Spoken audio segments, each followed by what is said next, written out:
Yo, and hello and welcome to the 89th episode of GameSpeak Podcast. New episodes go up for free every Wednesday on audio format on iTunes, Stitcher, Google Play, Spotify, and all of your favorite podcast directories, and in video format on YouTube so you can see us in stunning HD.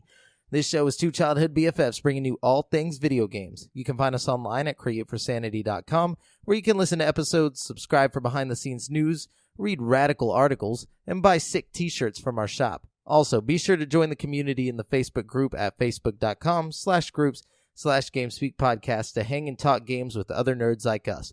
I'm one of your hosts, Jamal Aljaafreh, alongside Brent Booty Bass. Booty Bass?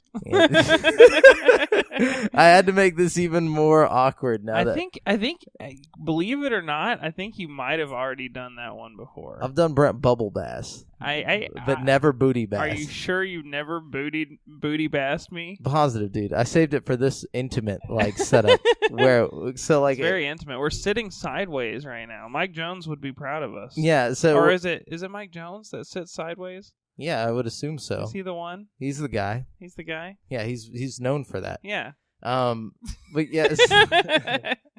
But yeah, so we have this setup where it's more like if you're watching the YouTube video, you can see it. We're not in our usual positions. Yeah. I'm trying to change this up. Okay, there we go. But anyways, yeah, so if you aren't watching it, basically me and Brent can look directly into each other's eyes right now. Yeah. Which Definitely. Is kind of weird, but, that's the way that you do it in the podcast world. It is. You get up close, personal. We break all the news. Yeah. So what's been going on in your life, Jamel? How's the world treating you? How's life treating you? How's your girlfriend treating you? How's your dog treating you? How's your mom treating you? How's your sister treating you? Sisters treating you? How's your brother treating you? How's your job treating you, Jamel? How's your apartment treating you? How's that car treating you out there? Like absolute garbage. Everyone hates me. No, I'm just kidding. No. No, it's been good. Life's been good. Lots of Thanksgiving. Lots of things to be thankful for. Yes. Lots of Black Friday shopping, or at least any steelies? I got some steelies, but yeah, I think we should talk about that. I feel like we should talk about that now.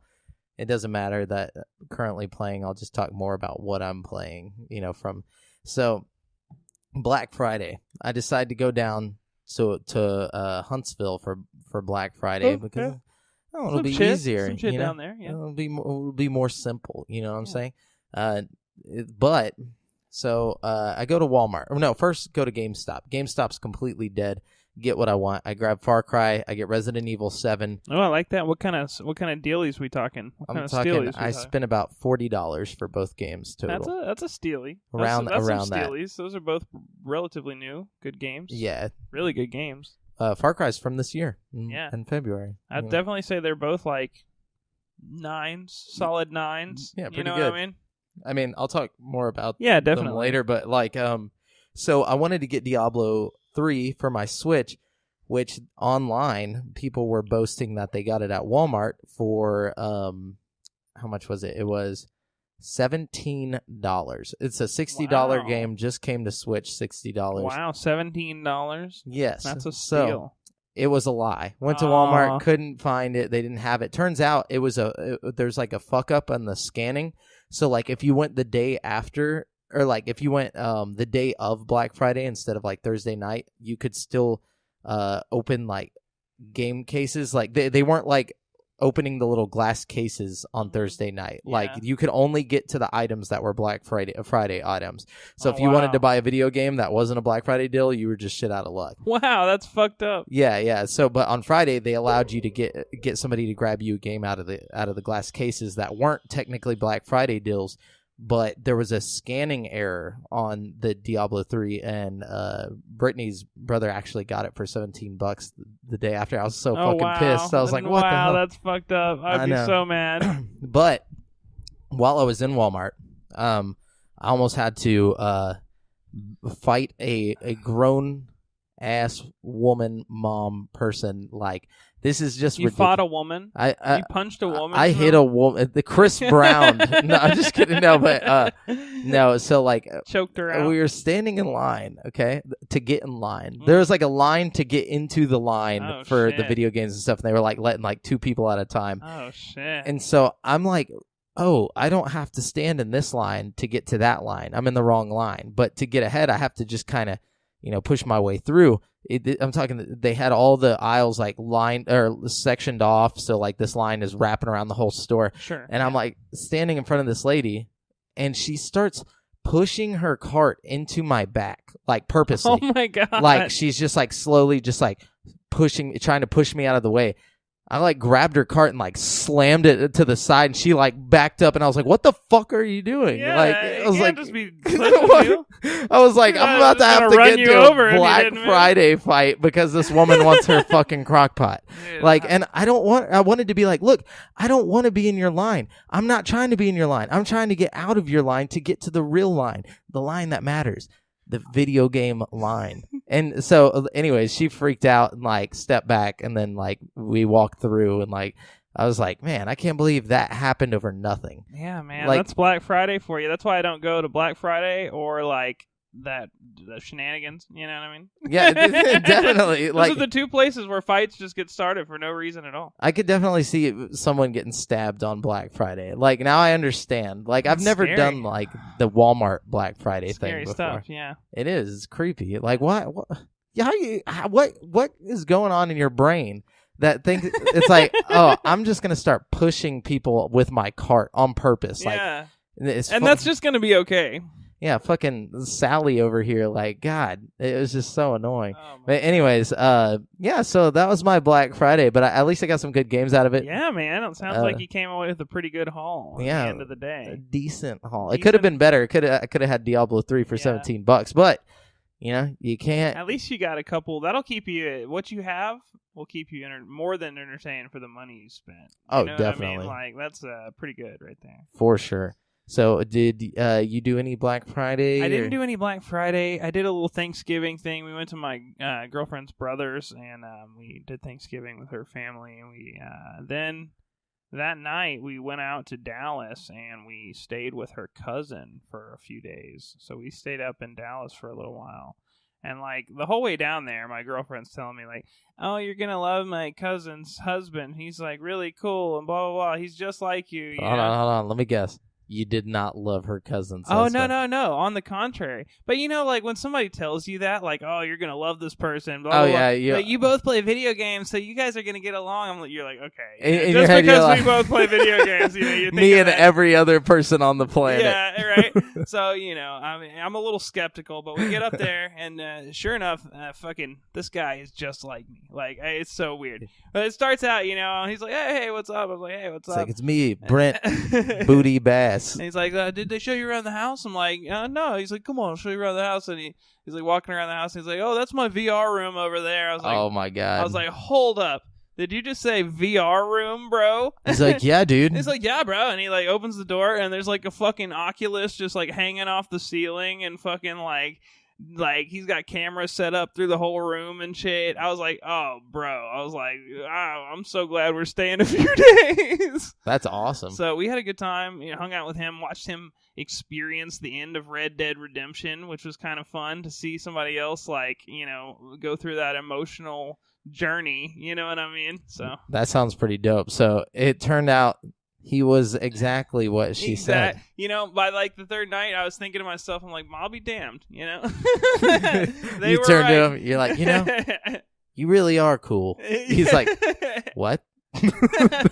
I'm thinking he was probably thinking the same thing. I'm sure they were like, Oh, she was telling him, like, oh, you're going to love Brent. He loves all the same things. Nah, yeah. He's a cool dude, though. But, I mean, you say VR. VR is pretty niche. You know, like, video games is one thing. If she would have been like, oh, he loves VR. Well, they didn't say that. They didn't let me know he was, like, a VR head. That was, like, you insta-bond with somebody who, like, loves VR as much as you. And you're, like, Yeah, that's what I'm saying. It's like meeting somebody else who's, like, into, like, model helicopters or some weird shit like that. You don't see it very often. So when you finally meet another enthusiast, it's like, oh, hey. Or like hentai. Yeah. Just like hentai, dude. Gets its tentacles deep in there. Anyways, but yeah, that's pretty much what I did. That's let me think. What else did I do? I think that's about it. Played some video games, came home, played some video games. Yeah, it was a pretty good, relaxing week. It felt like the week nice. was chill. Yeah, it was very chill, very chill. I painted for the first time while I was down there. Oh, shit, like painting with a twist or like painting? I didn't have a twist with mine. Everybody, a couple other people were drinking. I drank a little later, but I was pretty sober when I painted it, and I was proud of it. It looked really good, except, like, once I was done, I looked at, like, the blue bonnets that I was painting and, like, the video that I was, like, kind of like following along with, and I realized that like my flowers were like completely upside down. Like the fat part was supposed to be at the bottom of the flower, and I put the fat part at the top of the flower.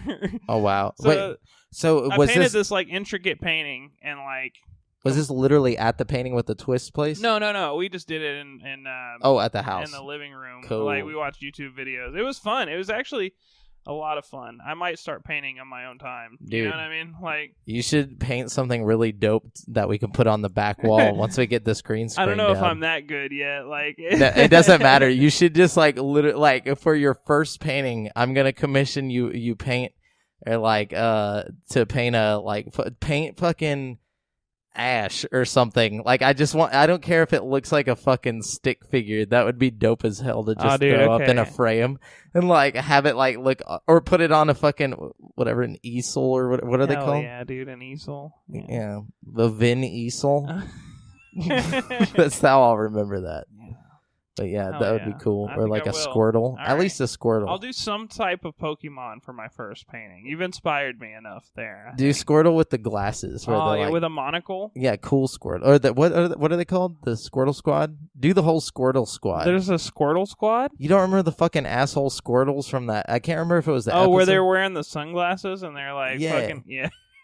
Yeah, I remember should draw them, dude. Yeah, dude. Hell yeah. Squirtle Squad. Squirtle Squad. Anyways. But yeah, so let's jump on into the news, dude. So, just so you guys know, we're using articles from gaming news sites from around the web, and we don't claim any of the material as our own. We're just reading these articles and giving commentary on them. So, let's jump into it. Kind of a light week, on the news front for me. I can't remember if it was light for me. So I didn't find too much, but you know what? What I did find was, pretty mediocre. So well, you give some. You started off since you have less, probably. All right, let me lay it on you. Wreck-It Ralph has now starred in 2 title roles, all about hopping between different video games and internet properties, and some of that has made the transition into the real world. Fortnite streamers have spotted the character making a brief cameo in concert with the release of his second movie. Nice. Fortnite streamer Mozzie Twitch spotted Ralph on a movie screen in Risky Reels. The cameo is short, just Ralph walking on the screen waving and walking away, but it has sparked speculation that something bigger may be in the cards. It could just be an Easter egg to promote the release of the new movie, of course, especially given that the appearance is on a movie screen. Yeah, I think it's probably just a cool way to do an ad.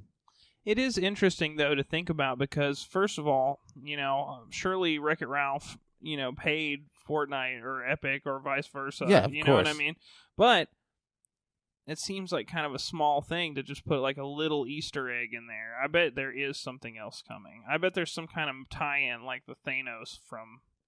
I could see that, but I think what this is going to be is just, or what it is just viral marketing. Like they know that if they put this in there, it's going to create a controversy, create viral like attention from the gaming community, which is their main audience for Wreck-It Ralph, like outside of children, is like, okay, we got all the video game Easter eggs in this movie, so you want to come see it. So we're going to make an Easter egg in your video game. Yeah. I guess that makes sense. Because people are like, oh, dude, that's cool. Like, it is now cool. I want to watch that. Yeah. I don't know. But that's just my guess on it. I mean, it could be something bigger. I think you might be right. Who knows? Only time will tell, I suppose. True.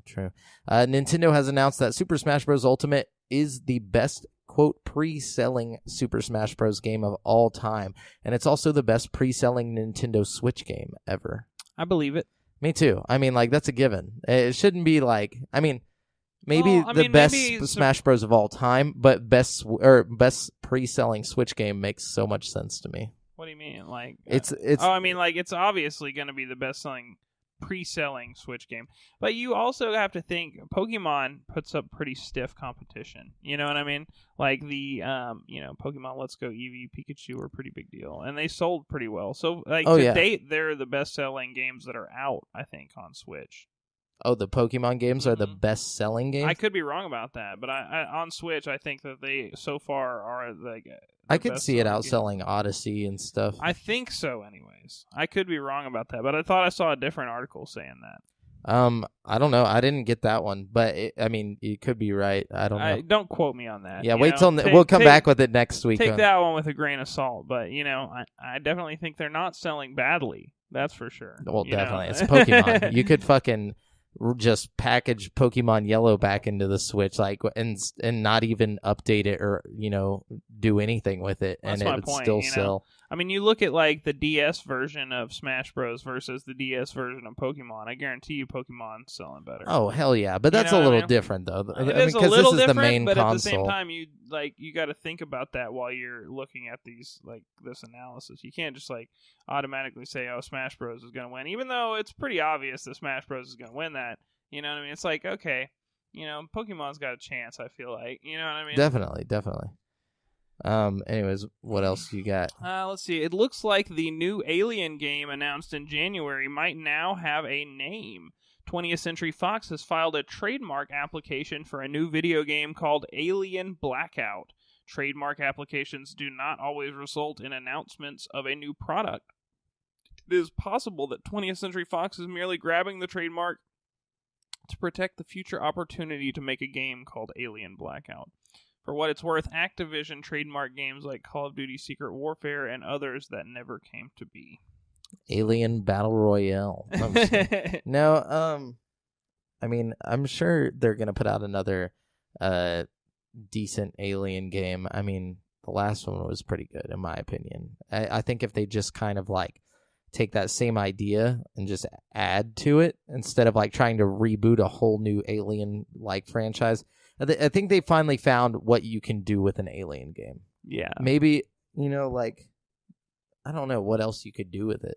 And why is Alien still relevant? That's my question. I mean, Alien's cool. I feel like Alien's just as relevant as Jason or Chucky or any of the other horror icons from that time period. You know what I mean? That's what I'm saying. But those are getting rebooted movies and stuff. I guess the closest thing you got to that is Prometheus. Why don't we get a Prometheus game?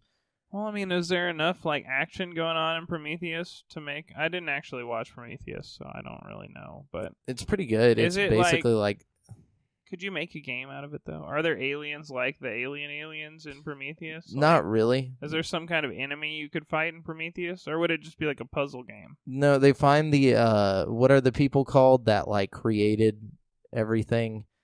It got really sci-fi. Obviously it was sci-fi to begin with, but it got more Mass Effect sci-fi, in Prometheus. It's the prequel to the first Alien movie. Right. I know. I remember that. And they find this the alien creator guy that created everything. Prometheus. Pretty sure is his name.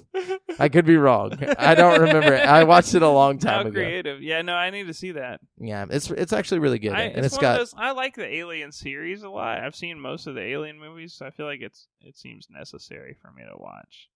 Yeah. What I want is an Alien VR game. I think Alien Isolation would be really sick in VR. Is that not VR? It's not on PlayStation. I think it's on PC, but it's only a mod. Oh, yeah, and they said it was really bad, huh? Yeah, I don't think it's a legit PC port. You know what I mean? Makes sense. Which some mods are good. I've heard people say that the Fallout 4 mod is better than the actual Fallout 4 that Bethesda released. You know what I mean? Yeah, I think Blackout, just that title would make sense with VR. I don't know why, but it sounds like something VR. Well, in a VR setting, a lot of times the darkness really works well with PlayStation's limitations as a system. You know what I mean? So if you were to put it in kind of a dark setting, it would probably function graphically better. Like I think that's why you notice like Resident Evil 7, if you play it in VR on PlayStation, there's a part at the beginning, and with no spoilers or anything, but there's a part at the beginning where you're outside, and then it's kind of blurry and grainy, and everything looks kind of shitty on VR.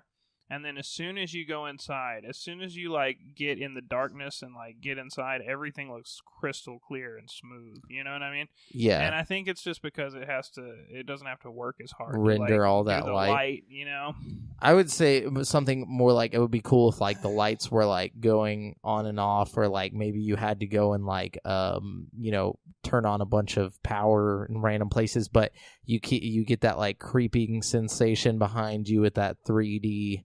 Or not 3D, with that 360 audio or whatever. I'm surprised they haven't done Outlast in VR, man. I feel like that's an obvious VR one. That would be really good. It looks like it'd be easy to just transfer over. It would be so cool, especially to be in like a 3D world where you're actually holding the camera and you like have to like hold it up to your face to like look through the You're just holding the fucking controller up to your face. Well, think about it. Like if you're in the VR world, like it would look like you have a camera in your hand. So like if you're not holding it up to your face, all you see is like the darkness, and you can still see a little bit around you. You like kind of walk around holding it up like this. I don't know. I think that would be tight. That would be dope. Kind of like peek around corners, you know what I mean, with it, and like I don't know. Maybe you could even like add some like gameplay elements where you can like adjust the like thing, and like so you can like look around a corner and like turn the little camera towards you. You know what I mean? That would be cool. I don't know. No, I mean, food for they'd thought, have to add a whole bunch of extra shit to do all that, though. I definitely think they could, though. Easily. The next one needs to be VR. I don't know why they haven't. That would be so sick. So, speaking to Nintendo of Canada's Andrew Collins, OK Cool noted the fan campaign to put Waluigi in the game, including an appearance in the Washington Post. Collins made it clear the company has seen your pleas and passion. Quote, I think it's great when something builds naturally because, as a marketer, when you have something that goes viral like that, it's brilliant, he said. You can't buy that. You can't create it. And when the fans do something like that, it's amazing. But it's so good to see from a passionate side of things. And let's face it, it's funny. I've seen some of the photos. I've seen some of the artwork that people have created, and it's fantastic to see their passion. So basically, he said nothing about whether Waluigi was coming or not. He's saying, let's let the hype build up so the money is there more whenever we actually drop him in there. You know what I mean? He's like, you can't buy this viral marketing. But I think if he doesn't capitalize on it soon, people are going to stop caring. You know what I mean? Because it's a trend. You know? Exactly. But it is a very cash-inable trend. I feel like if they put Waluigi in, everybody's going to buy that shit. You know? Oh, yeah. Just to meme it. Like, basically, people are going to be getting screenshots and making fucking crazy memes out of it. You already know, dude. It's going to be stupid as fuck. But it's going to be hilarious. And he's saying you can't buy viral marketing. Talk to fucking Disney and Fortnite over there. Yeah, for real. They know what to do. Let's see. Video game retailer GameStop has made a big acquisition announcement today. Who'd they buy? The corporation confirmed that it sold its major mobile operation, Spring Mobile, for $700 million. Spring Mobile. What the fuck is that? I should have sold my phone to them when I had the chance. Oh, you mean where they would like buy phones and sell them and stuff? Yeah, I don't know what I think they actually had like a mobile company too, but I'm not sure. Who the fuck would buy that? I don't know, dude. Somebody who is not very business savvy. Somebody who had $700 million laying around. GameStop acquired Spring Mobile for an undisclosed sum not too long ago in 2014. GameStop sold Spring Mobile to Prime Communication, suckers, LP, as part of a transaction. GameStop unloaded 1,289 of the AT&T wireless stores that Spring Mobile operates. This deal is expected to close the fourth quarter of GameStop's fiscal Q4 2018. Probably keeping them open. Yeah, that's what it sounds like. Right. Looking crazy.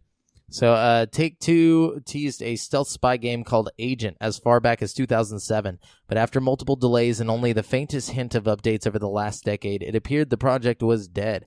Now a trademark update seems to confirm that Agent has been permanently taken out of the field. A status update to the trademark with the U.S. Patent and Trademark Office marks the trademark as abandoned as of November 19th. 2018.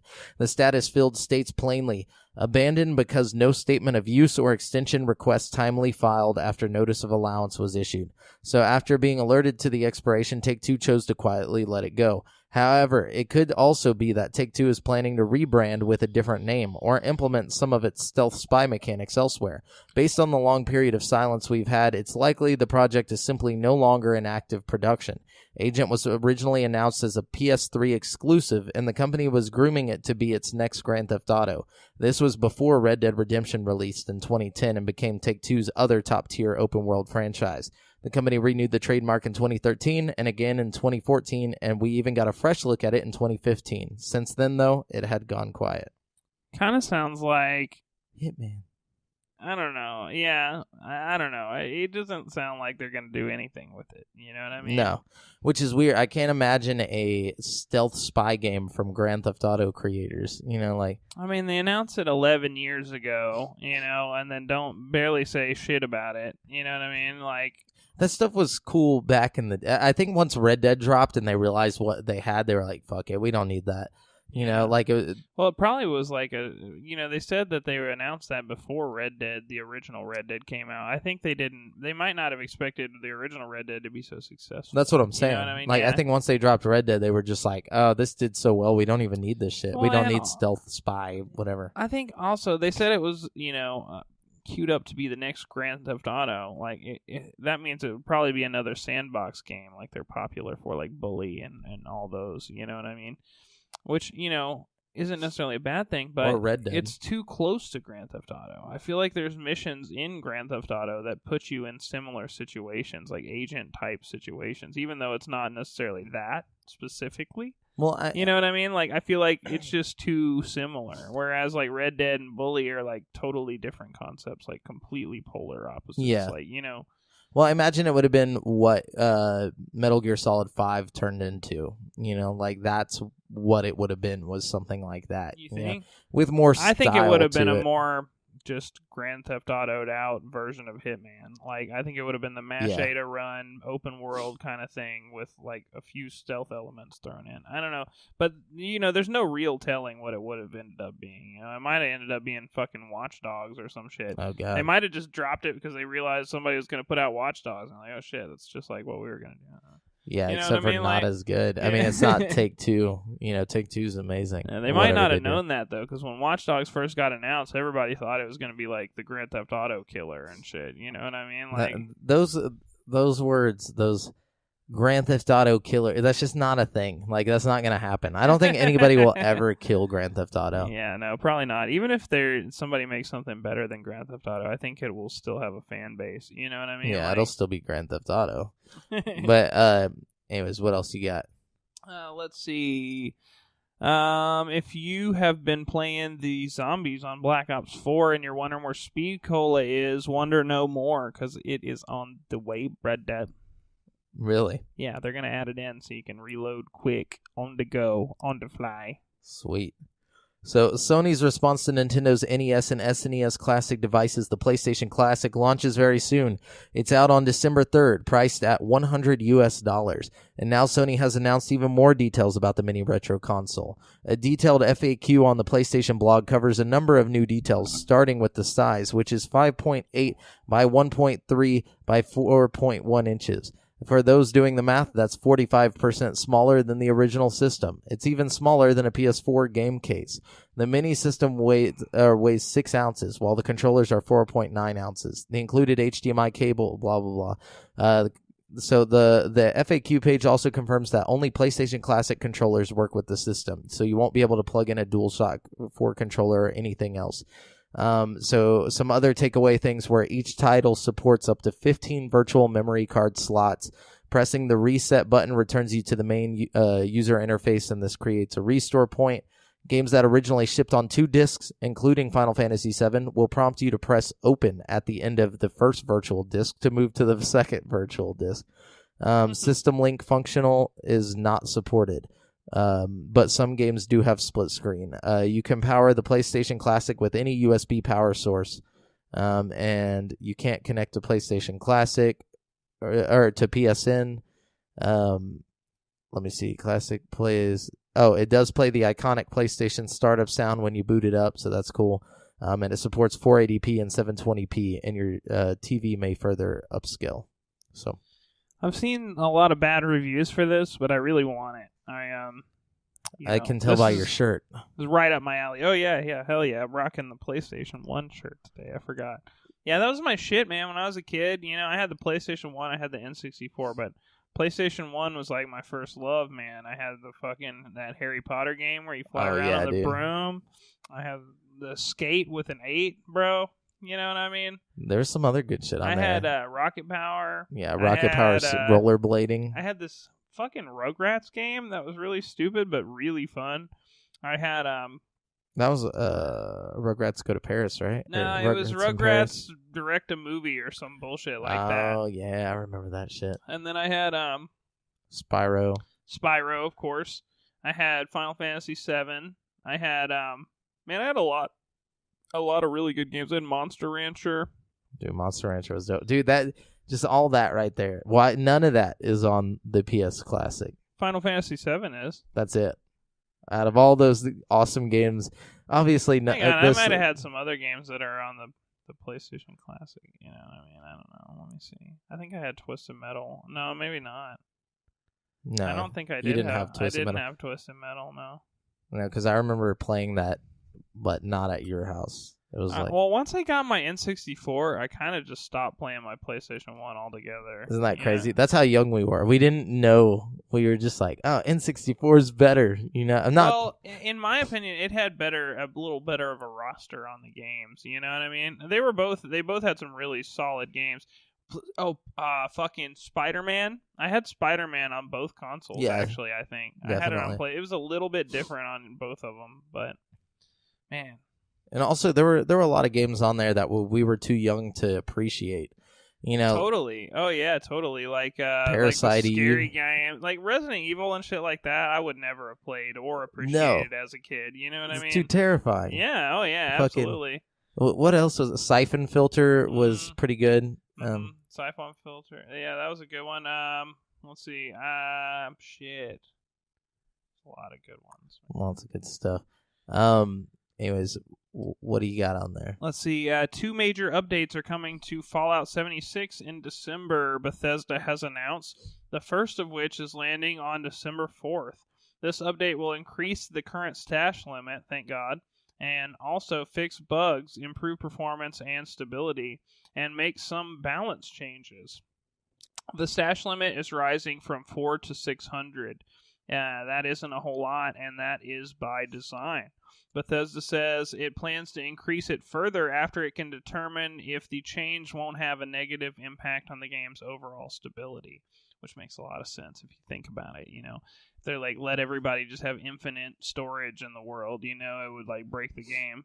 Yeah, definitely. Let's see. Also new in the update is changes to boss loot. Specifically, taking down bosses will now earn players 2 or 3 items. The update also fixes an issue where players become stuck in power armor, and those who die when over-encumbered will now respawn back on the map instead of in Vault 76. Oh, that's how you get back in Vault 76. The full and complete patch notes are coming later. As for the December 11th patch, it will introduce push-to-talk chat on PC and allow players to respec their special after level 50. The update will add a new camp item, the Bulldozer. While other camp changes are planned, the patch highlights can be seen further down the page. The text was written by Bethesda. Additionally, Bethesda said Sorry, I'm getting this off of a website, Additionally, Bethesda said it's aware that Fallout 76's first major patch was too big. It came in at more than 40 gigabytes on some platforms. The game's future updates should be smaller, but Bethesda didn't provide any details on the degree to which they may decrease the size relative to the first one. Quote, "We hear you, and we're working to reduce our patch sizes going forward so that you can get back into the game as soon as possible on patch days," Bethesda said. Fallout 76 might not have been adored by critics, but, quote, "millions of people have played it," Bethesda said. The developer plans to support the game with new updates on a regular basis for potentially years into the future. So, that's good. That is good. It's a lot of years. Yeah. They got that S on there. But did you see that they dropped the price down to $35 for that for game? Black Friday? For Cyber Monday. Yeah. Totally. Black Friday was... Honestly, guys, go pick that shit up. $35 is cheap enough to go, drop it and form your own opinion. If you even like Fallout a little bit, I recommend picking it up. You know what I mean? Yeah, I was talking to Aaron Jones the other day, and he was like, "I wouldn't spend but $20 on it." Did he try it yet? No, but just from reading reviews and stuff, he was like, "I hate these reviewers. They really are fucking this game up for a lot of people." I'm sorry. You think so? Yeah, but we can talk more about it later. But honestly, the fact that IGN gave it a 5 out of 10 is a fucking dick slap in the face, dude. If this game was released as any other fucking title by any other game company, it would have been an easy 8. You know what I mean? The fact that it got under a 7 is just them being fucking ruthless, dude. It's not that bad. It's not 5 bad. That's horrible. Fucking, there are some shitty games out there that fucking, got a better rating than that. You know what I mean? I don't know. That's trash to me. I don't know. It's you don't think it deserved a dick slap to the face? Absolutely not. We've talked about this already. But the fact, I don't know. It's just ridiculous. 5? Come the fuck on, dude. You know what I mean? I'd give it a 0. No, I'm just kidding. I haven't even played it. But we'll move on. We'll get back to that. Rockstar has finally revealed when Red Dead Redemption 2's online multiplayer mode will launch. It will initially debut today, November 27th, when we're recording this. But in order to prevent Red Dead Online service from collapsing due to high demand, unlike a Bethesda game, Rockstar will have it doesn't say that in the article, but Rockstar will have a gradual rollout that starts exclusively with owners of the game's Ultimate Edition, which, as luck would have it, is still on sale for Cyber Monday. When you're able to play the beta depends on the version of the game you have or when you actually started playing the game. Tuesday, November 27th, all Red Dead Ultimate Edition owners will have access. Then Wednesday, the 28th, all players who played Red Dead Redemption 2 on October 26th, according to Rockstar's data, will get it. And then Thursday, November 29th, all players who played Red Dead Redemption 2 between October 26th and October 29th, according to their data. And then Friday, November 30th, all players who own Red Dead 2 will have access to the online. I've already seen some people talking about how it is and who got the Ultimate Edition. A lot of people are liking it. They say it's fun. The gunplay, they say, is a little whack. It's a little dated, but other than that, it's cool. But yeah, so y'all get ready for that. And then what do you got? I mean, did you hear they're doing a battle royale for that? Yeah, apparently it's already, people are playing it and stuff, and that's the one where they say the gunplay kind of sucks. I mean, that's just the game. Yeah, that's just Grand Theft Auto. I mean, what do they expect? Oh my god. People gotta complain, man. I mean, that's why we have voices. It just irritates the shit out of me. It's the gunplay is the same as the single player campaign. We're gonna complain about it again.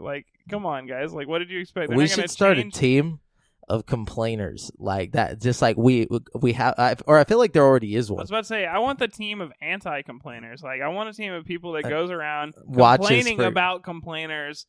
Or I think there is that, and they're the ones that the complainers complain about, But so it's complainception, but I feel like there's this team, and they've all got these supercomputers. And they just the algorithms are going through, and they're like, here's something to be mad about. And they're like, and they just throw up all over their keyboard, and then the next thing comes through, and it's like, get ready, here's another one. And we all hate it in unison, and it's why do you hate it?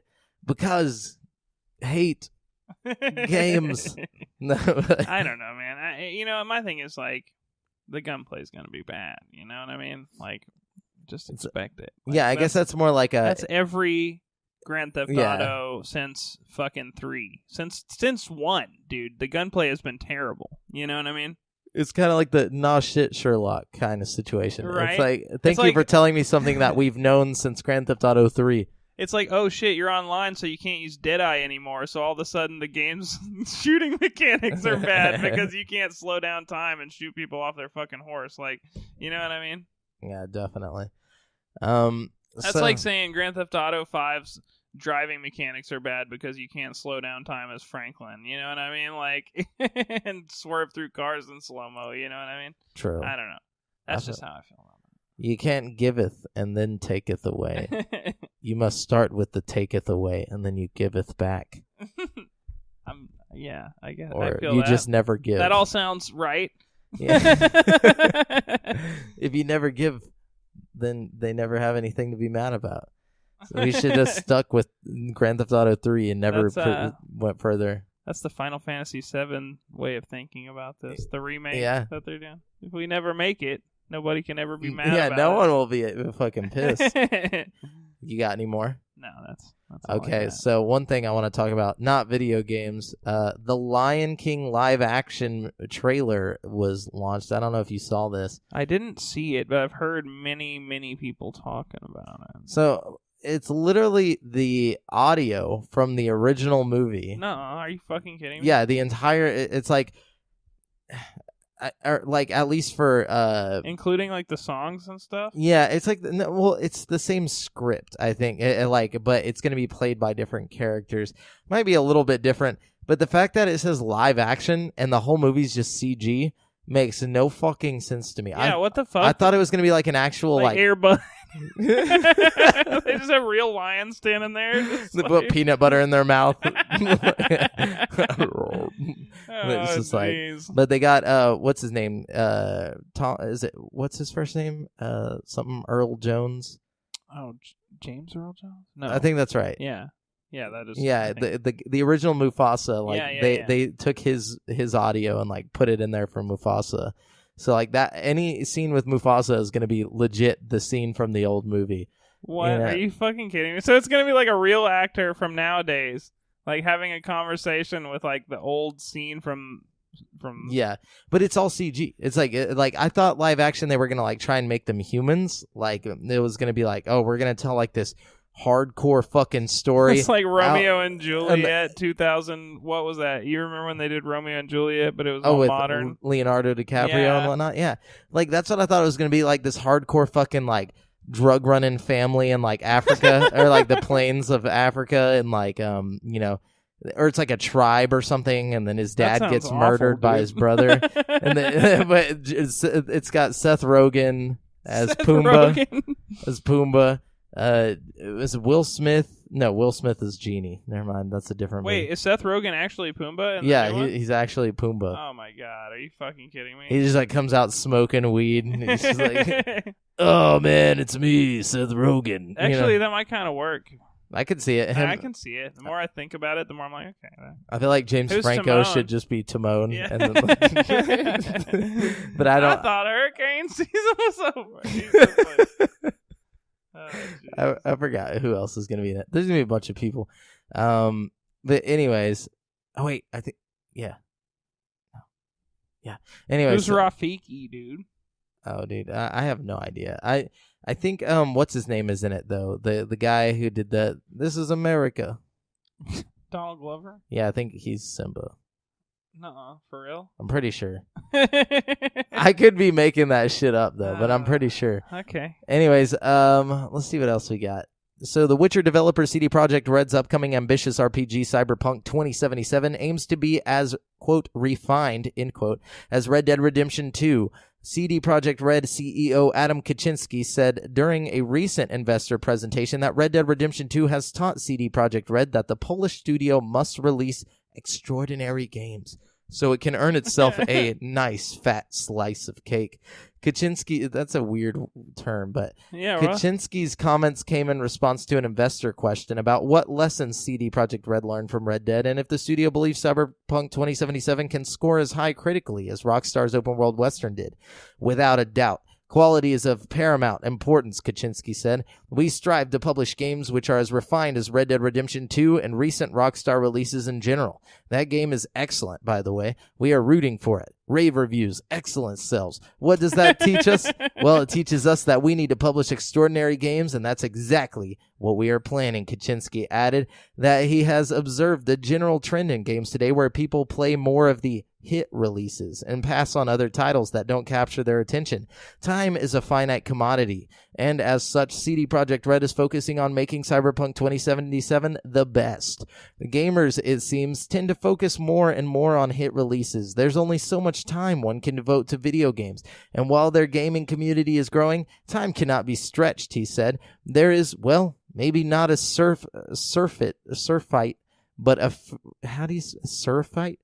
a fair deal of good games out there, and playing them consumes a lot of time. So it pays to be among the best. That's how you get a nice fat slice of cake, business-wise. He's really on about that cake, dude. Yeah, that's how you get a nice fat slice. I don't know why, but I'm imagining this guy like really coked business. out, saying all this. Like... That's what he say, business-wise, and the same cannot be said for the lower leagues. Oh, God, he even called them the lower leagues. In summary, we are rooting for Rockstar and for Red Dead Redemption 2, and we're happy to see that excellent games continue to sell well. Also, during the presentation, Kaczynski clarified what stage of development Cyberpunk 2077 is in right now, at least to a degree. He said developers are now, quote, fleshing out the game world, end quote. He commented that what you saw of Cyberpunk 2077 at E3 and Gamescom was not quite as detailed as the final version will look. Overall development is on schedule, Kaczynski said, though it sounds like there is quite a lot of work still to do before it is finished. I don't know. I think Cyberpunk's going to be dope. I personally think it's going to give Red Dead a run for its money. I think it'll be dope. It might be better than Red Dead if they can pull it off like they're claiming they're going to. You know, if it has the same kind of like polish and style as The Witcher 3, you know what I mean? It's probably gonna be better than Red Dead because The Witcher 3 honestly is almost as good as Red Dead, and it came out like 6 years ago. Yeah, a long ass time ago. You know what I mean? 4 years. It's a great fucking game. I mean, it honestly holds up. It's like a lot like Red Dead in some respects, you know what I mean? It's not gory enough. You can't just like skin a rabbit and the fucking like meat is just like and then burn that meat and watch it get crispy. Red Dead is pretty gory, dude. There's a lot of heads getting blowed off and shit. Like eyeballs exploding out the back of people's heads. Yeah. Like it's pretty intense. It's pretty intense. So this week's releases is where we're going now. That's it for the news. So I'm about to tell you guys what games you can get in the next 7 days, or what new games. Anyways, Thronebreaker, The Witcher Tales. Speaking of The Witcher, PS4, Xbox One, and PC on December 4th for $29.99. I've seen this getting pretty good reviews. This is the one where it's like a spin-off. Right. From what I understand, I don't know for sure, but I think it's like a top-down kind of like Diablo-ish type game. You know what I mean? Yeah. It says it's a single player story campaign spun off from the hit strategy card game Gwent. So it has something to do with Gwent, not The Witcher. I mean, like obviously, which has to do with The Witcher, but it's just Inception. You know, we use Inception a lot here, but it happens. Yeah. You can tell you just watched that movie like a few weeks ago. Definitely. But it's a good word. I wonder if like that word existed before that movie. You think they coined a term with that word? Maybe they definitely popularized a term. If it didn't exist before that movie, or if it did exist before that movie, it didn't matter. Yeah, we should go through the dictionary and find a really interesting word and then make a story around it and then sell that. Dude. Why haven't we thought of that before? I don't know. See, Chris Nolan knows that he did Memento. Oh, I got an interesting word we could do. Somebody's probably already done it before. What is it? You know the word penumbra? Penumbra? It is the area between light and darkness. Oh my god, dude. We've got our movie. Yeah. We've got it. We don't even like they're like, okay, what's the movie? The area between light and darkness. It's a hit. Call Donald Glover. Telling you, dude. Oh, We got to do that.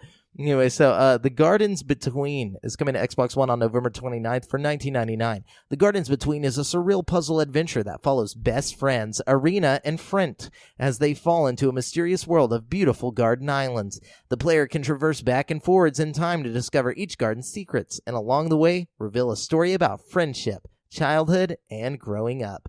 And then we got Ark Survival Evolved coming to Switch on November 30th for $49.99. Oh, it's coming to Switch. I was like, how many times is this game going to come out? It's pretty dope. It's coming to Switch. Apparently, the entire full game is coming to Switch. Cool. That's not good. Not some knockoff Nintendo version. I like that. I like that Switch is getting the full shit. Yeah, dude. But it can run Wolfenstein too, so I'm sure it can. Yeah, but this is like a huge online infrastructure. It's pretty big, but it's not like It's like a good-looking Minecraft. It's all right.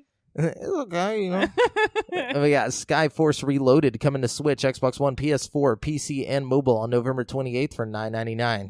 Skyforce Reloaded is a top-down shoot-'em-up in the spirit of the classic arcade blasters, captured with modern visuals and design. And then we got Toki coming to Switch November 29th for $29.99, man. 20 years after the release of the original classic platformer Toki by Tad Corporation, the crazy ape has evolved in this remix version designed with rich 2D high-def graphics. When an evil genetic engineer kidnaps your girlfriend, man, and turns you into an ape, you've got to keep your cool and find your love before it's too late. Wow. And then we got Mutant Year Zero, Road to Eden, coming to PS4, Xbox One, and PC on December 4th for $34.99. Mutant Year Zero, Road to Eden is a tactical adventure game that combines turn-based combat with a real-time stealth and exploration of a post-human world reclaimed by nature and mutants. Okay. And then we got Inky Pen coming to Switch on December 1st for $7.99. This actually sounds pretty cool. Inky Pen is not a game, but it's a subscription-based application for reading comics on the Switch. Oh, that's kind of cool. I feel like the Switch would be a good platform for comic book reading, too, with the little screen. Switch has a touch screen, right? Yes. So, yeah, that'd be cool. I'm going to check it out because I don't play... or I don't read comics, but I feel like if I had it in like a Netflix style subscription, I would totally read comics. And there's a lot of good comics out there too, there's a lot of good stories to be read, you know what I mean? Yeah, and I want to read some good stories. I wonder if it's got like popular comics though, like Walking Dead and stuff like that, or anime, like manga. I would imagine like One Punch Man and stuff like that, because it'd be cool to kind of like go and read some of your favorite like animes and kind of get ahead of the show and see what's going on. You know what I mean? Like, I doubt they would have manga. That's the thing. I feel like it's probably more like American comics. See, that's where I would want that. If it had a mixture of both American comics and manga, I think that would be dope. I think that would be totally worth paying for. You know what I mean? That would be hella dope. And then we got Override Mech City Brawl coming to Xbox One, PS4, and PC on December 4th for $39.99.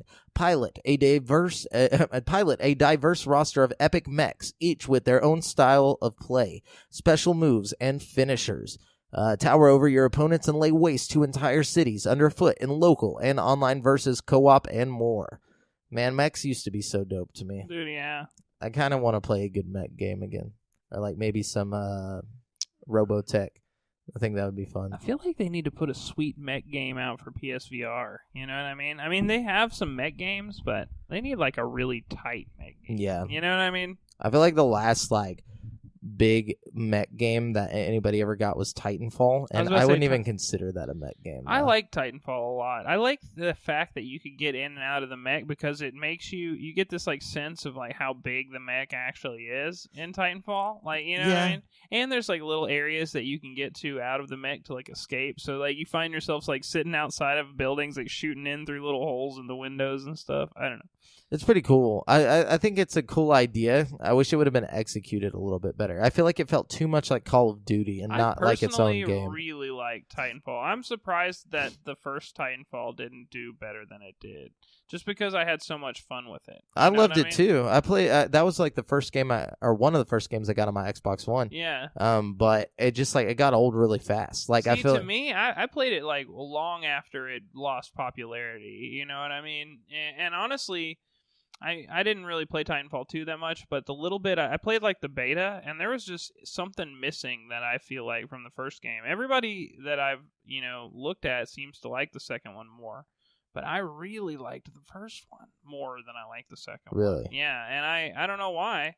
Everyone likes the story in the second one. I think that's what it was. It was like the campaign definitely. thing. I heard it was cool, But it's like, who plays it for the story? The game. Like I said, I only tried the beta on the second one, so, Could have missed out. I think it's because they took my favorite OP-ass power out. I had that power where you could see people through walls, dude, and it was just so OP.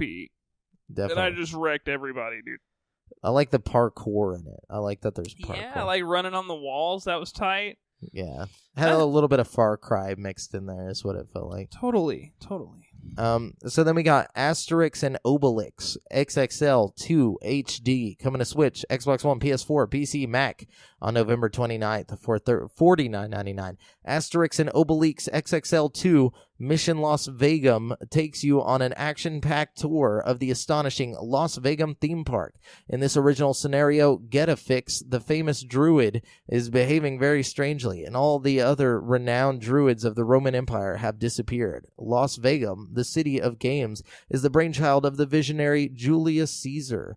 I don't know. It's a bunch of shit. Anyways, Neri, Tower of Shirin is coming to Switch, PC on November 29th for $9.99. Follow Neri, a troubled upper-class girl, and Rex, a gangster-turned-scholar, as they uncover a dark mystery involving the mysterious Tower of Shirin. In a world brimming with delightful, deadly, and dastardly creatures, Neri will need all her wits to outsmart bandit cats, befriend crime lord ducks, and escape a conspiracy as old as time. I wonder why in like these indie games, like off the path games, why do they always involve humanoid animals? Or not humanoid, but like anthropomorphic animals. Like, why is that a thing? I don't know. I think that maybe they look at the success of other indie games and like, what do they all have in common? Ducks. Humanoid ducks. Yeah, that's weird. Or just like a random like derpy animal that's randomly in the game. Yeah. It's got a very like adventure time. They all have it. It's weird. Anyways, Gundamoniums is coming to PS4 and Vita on November 30th for around $20. Play the first 3 titles in the Gundamonium series with Gundamoniums, a collection of the intense pixel-style side-scrolling bullet hell shooter series. And then we got Persona 5, Dancing in Starlight, PS4 and Vita on December 4th for $59.99. Persona 5, Dancing in Starlight is a rhythm game starring the cast of Persona 5. Okay. Might suck, but it's coming to PSVR too. Nice. Then we got Bullet Age coming to Switch and PC on November 30th for, couldn't find a price for this. Grab a friend and blast, dash, and slash your way through mutated creatures, huge bosses, and challenging platforming to unlock the mystery of Bullet Age. And then we got The Shape-Shifting Detective, Xbox One, PS4, Switch, and PC on November 30th for $12.99. The Shape-Shifting Detective is a supernatural noir murder mystery FMV game where you play as a detective who can shapeshift into other characters. Okay. And then we got Mercenaries, Wings, The False Phoenix, coming to Switch and PS4 on November 30th for $12.99. A tactical RPG in the finest traditions of the genre, Mercenaries, Wings, The False Phoenix requires you to carefully utilize varied units and their abilities. And then we got Gear Club Unlimited 2 coming to Switch December 4th for $49.99. In the driving game sequel Gear Club Unlimited 2, players will race along more than 1,800 miles of roads at the will of the most beautiful cars made by top manufacturers. The frantic races will take them across varied environments such as snowy mountains, wooded valleys, desert roads, and heavenly coasts as part of championships, missions, and challenges. And then we got Iris.Fall coming to PC on November 30th. Couldn't find a price for this. In the dark fairy tale adventure puzzler game Iris.Fall, players are challenged with solving clever puzzles and uncover an intriguing story full of mystery and wonder. Okay, and then we got Arca's Path coming to PSVR and PC whatever VR on PC. December 4th, couldn't find a price. Arca's Path is an atmospheric VR gaming experience with intuitive hands-free gameplay. Trapped in the enchanting simulated world of Arca, it is up to you to find a path through the labyrinth and break free. Hands-free. And then we got Jin Sokyo Defenders coming to Switch November 29th for $19.99. Use traps and spell cards to fight back the magical masses in this Touhou Project fan game. Blistering shoot-'em-up action meets tactical tower defenses. You choose from almost 20 popular characters to stop the fairy onslaught. And then we got Legends of Aria coming to PC December 4th for I couldn't find a price, but it's an MMORPG, so I imagine it's either free or it's like a monthly subscription. But anyways, Ride 3 is coming to PS4, Xbox One, and PC on November 30th for $49.99. Prepare to ride the most beautiful and powerful bikes ever crafted in Ride 3. Explore breathtaking scenery all around the world with your two wheels companion. And then we got Just Cause 4 coming to PS4, Xbox One, and PC on December 4th for $59.99. Set in the fictional South American world of Solis, Just Cause 4 takes the series' incredible destruction and unique physics to a whole new level with the introduction of tornadoes and other extreme weather events. And then we got... we put tornadoes in Just Cause 3! Just Cause 4! Basically. And we got Gnome's Garden, New Home, coming to Xbox One, PS4, Switch, PC, and mobile on November 28th for $6.99. After defeating the Sorcerer Collector, the gnomes returned the castle to its old form, but it still stood in the gray wasteland, and there nothing could grow. The princess was worried that her people would soon run out of food and start to starve, so she makes the decision to set off on a journey to find the secret green recipe. And then we got Rival Mega Gun coming to Xbox One and PS4 and Switch PC November 30th for $14.99. Transform into your Mega Gunship boss form to blast your rival head on in this unique shooting game with a competitive twist. Rival Mega Gun is a competitive split-screen vertical shmup or shoot 'em up where you transform into a gigantic boss ship to invade your opponent's screen. And then we got X4 Foundations coming to PC on November 30th for $49.99. X4 Foundations, the long-awaited sequel in the successful X series, brings gamers a sophisticated universe simulation where you can fly every ship, explore space, or manage an empire. Then we got Persona 3 Dancing in Moonlight coming to PS4 and Vita on December 4th for $59.99. Persona 3 Dancing in Moonlight is a rhythm game starring the cast of Persona 3. The specialized extracurricular execution squad are each whisked away to a secret room known only as Club Velvet. Upon awakening, they find themselves face to face with enigmatic Velvet Room residents and are forced to perform at a mysterious dance party, unaware of what lies ahead of them. Then we got This War of Mine, Complete Edition, coming to Switch on November 30th for $39.99. This War of Mine provides an experience of war seen from an entirely new angle. You do not play as an elite soldier, but rather a group of civilians trying to survive in a besieged city. During the day, snipers outside stop you from leaving your refuge, so you need to focus on maintaining your hideout. At night, you get a chance to scavenge nearby locations for items that will help you stay alive. Make life and death decisions driven by your conscience. This game's kind of fun. I used to play that on PS4 a little bit. It sounds like a pretty intense game. Then we got Artifact coming to PC and mobile on November 28th for $19.99. A collaboration of legendary card game designer Richard Garfield, video game maker Valve. Richard Garfield and video game maker Valve. Artifact is a digital trading card battle game set in the world of Dota 2. And then we got Pro Fishing Simulator coming to Xbox One, PS4, and PC on November 29th for $39.99. Pro Fishing Simulator is an authentic fishing sport simulation which lets everyone enjoy this leisure activity. And then we got Screen Cheat Unplugged coming to Switch on November 29th for $12.99. Screen Cheat is a chaotic split-screen multiplayer shooter that forces players to rethink the way they approach conventional multiplayer games. In the Screen Cheat arena, fast reaction times aren't enough to keep you alive. When everyone is invisible, players will have to master the art of taking a not-so-sneaky look at their opponent's screens and working out where they are based on uniquely colored areas of the map and distinctive landmarks. With Screen Cheat Unplugged, enjoy a host of improvements over the original release, including a visual overhaul with more vibrant and clear visuals tailored to the portable screen, new and remixed maps, overhauled weapons, and a new soundtrack. That's kind of cool. That's a fresh idea. Yeah, that sounds like something I would definitely want to play on Switch. Just that throwback to that couch co-op, because you can't play online with that. Yeah. Unless maybe like it shows everybody the screen, like the full screen, which is what I think it does probably. Yeah, that would be fun. I like that. Indeed. Well, that's it for this week's releases, guys. We are going to jump on into what we're currently playing. Brent Bass.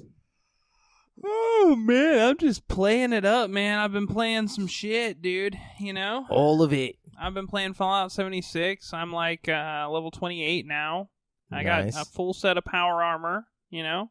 Okay. I'm doing this really interesting quest right now. It's like, kind of like, you know, like in, did you play Oblivion and all that? You know, yeah. Skyrim and all that?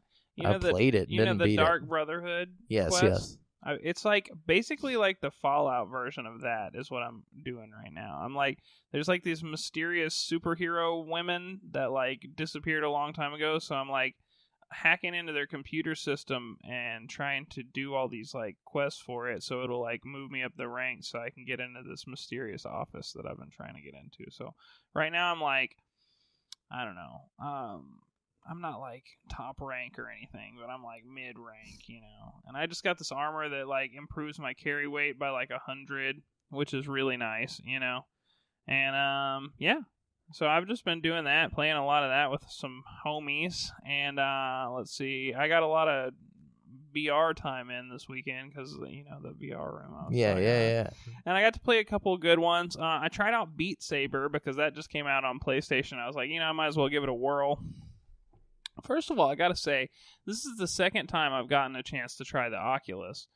And I gotta say, I think I like the screen on the PlayStation's headset more. Really? I really do. I don't know why. It's just like, it feels better to me. Maybe you're just used to it. Maybe, but it's also brighter or something like that. And like, I don't know. There's something about it that I like more on the PlayStation. But just as far as the screen goes, I like the room scale and stuff, obviously. Yeah, of course. You know? Maybe he didn't have his settings set up right. Like, maybe... I don't know, because it's the second one I've played, and he seemed like he knew his shit, you know what I mean? Like, but maybe that looked good to him. That's what I'm saying. Like, it's probably customized to his liking. Maybe. I don't know. The Vive, even the Vive was a little weird with, like, the field of view. I don't know. I like how, like, I can get the PlayStation, like, right up in my face. The way it, like, it adjusts and slides. Like, it's a lot easier to adjust it to my, like, face, I guess. I don't know. Maybe that's what it is. Yeah, like, it's just more comfortable. It is. It's a lot more comfortable, especially for, like, extended periods of time. But it also looks better, too. Like the screen is brighter. Like, I don't notice the pixels as much for some reason on the screen, even though, like... With the PlayStation? Yeah. I think it's something about the Vive has like a bigger forefront. Like, I feel like... Well, I mean, the Vive was a little better about it, but the Oculus was like... I don't want to say the Oculus is bad by any means, but it's just uncomfortable. It reminded me a lot of like the Windows mixed reality that we tried that one time. Oh, yeah, You know what I mean? It just wasn't as like... kind of whack. I mean, not whack. I mean, I don't want to say that. I would say, like, compared to the PSVR, whenever I played the Microsoft one, it was definitely whack.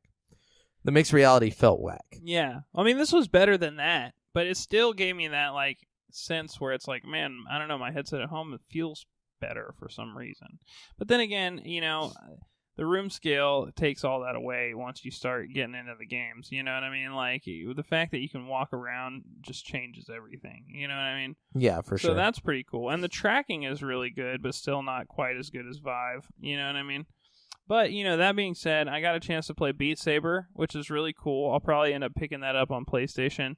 Even though it's only got 10 songs on there? No, it's got more than that. I thought the PSVR one only had 10 songs. PSVR song has 30 songs, I think, and it's got like 30 more on the way. Oh, okay. You know what I mean? Well, then that's fine. I could be wrong about that, but I know compared to the PCs, like basically endless, you know, roster of songs, you know? Get some...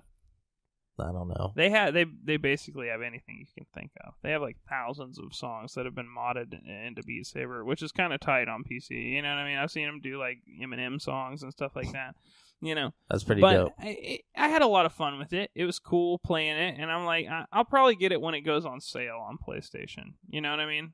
Yeah. I feel like out of most of the games that I've played on PC VR, it's one of the few that is like, man, this would work really well on PlayStation just because of how it is. You know what I mean? Holding the move controller. Yeah, and like the basic movement you got to do is like step left, step right kind of thing, duck. Oh, okay. You know what I mean? So all that's really attainable with PlayStation, you know what I mean? And you don't really have to do any kind of like moving around with like thumbsticks or anything, so that's kind of cool.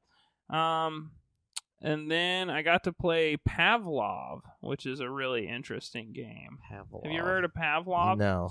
It's really weird and interesting. I played on this level called Sand, and it felt a lot like that level in Counter-Strike 2, where, you know, you're in, like, the desert area. You know, that, like, iconic Counter-Strike 2 level that everybody plays on? Yeah.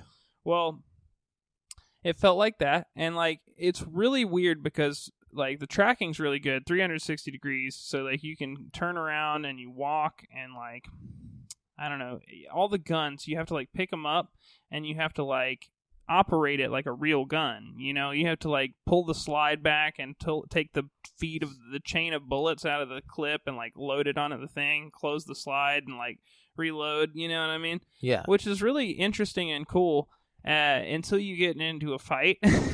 And then it's just scary because like you both shoot your guns, you know, until you're empty, and then it's just a race. Both of you are sitting there like looking at each other, like loading shotgun shells.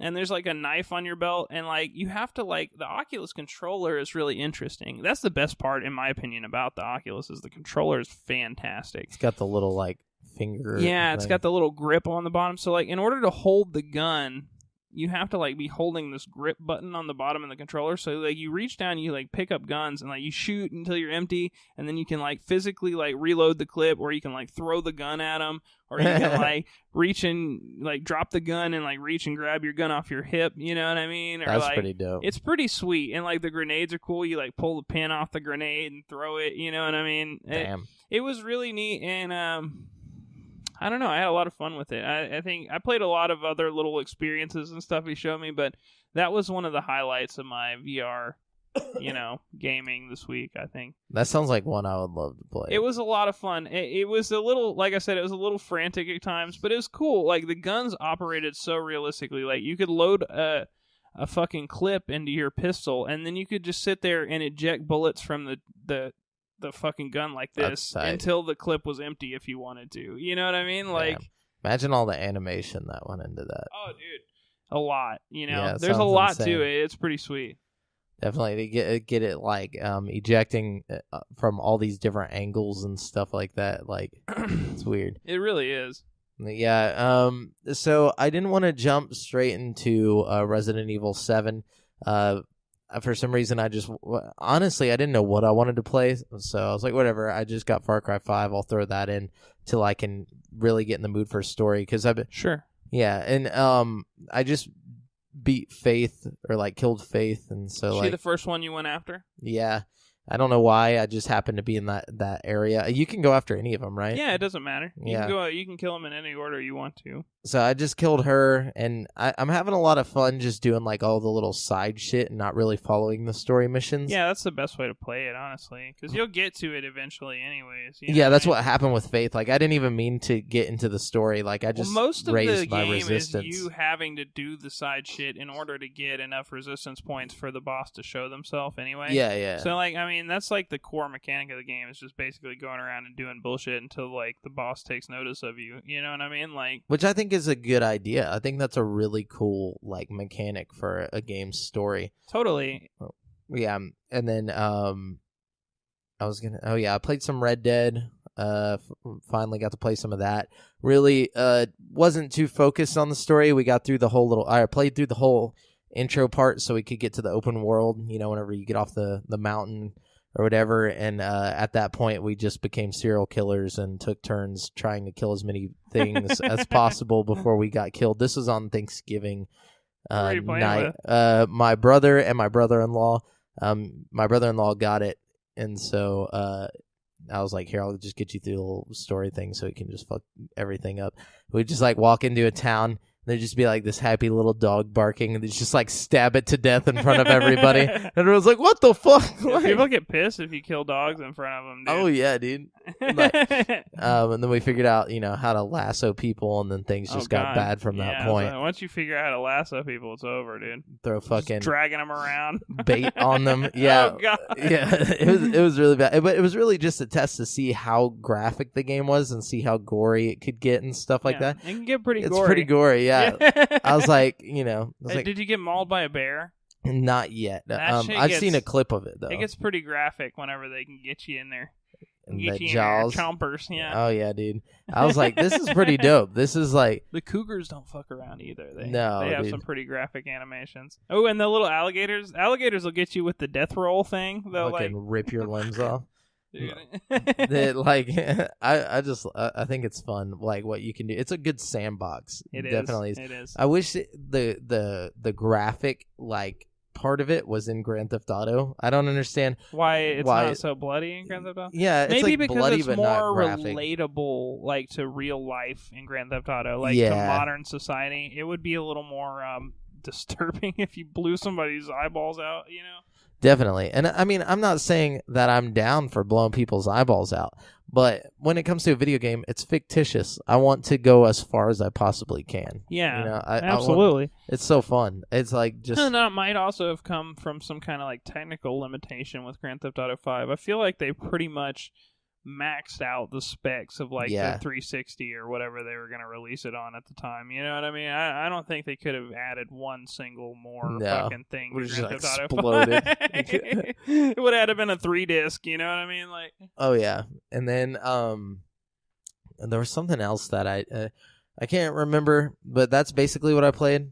Before we get into the topic though, I finished The Shining. I finished the book. Oh yeah, what'd you think? Oh dude, I can talk about it openly now. It's an amazing book. It's a really good book, right? Like, there's a lot of things in the movie that just weren't... that you don't really get, like, the full extent of why he's so fucking insane by the end of the movie. You know what I mean? Like, in the book, he's, like...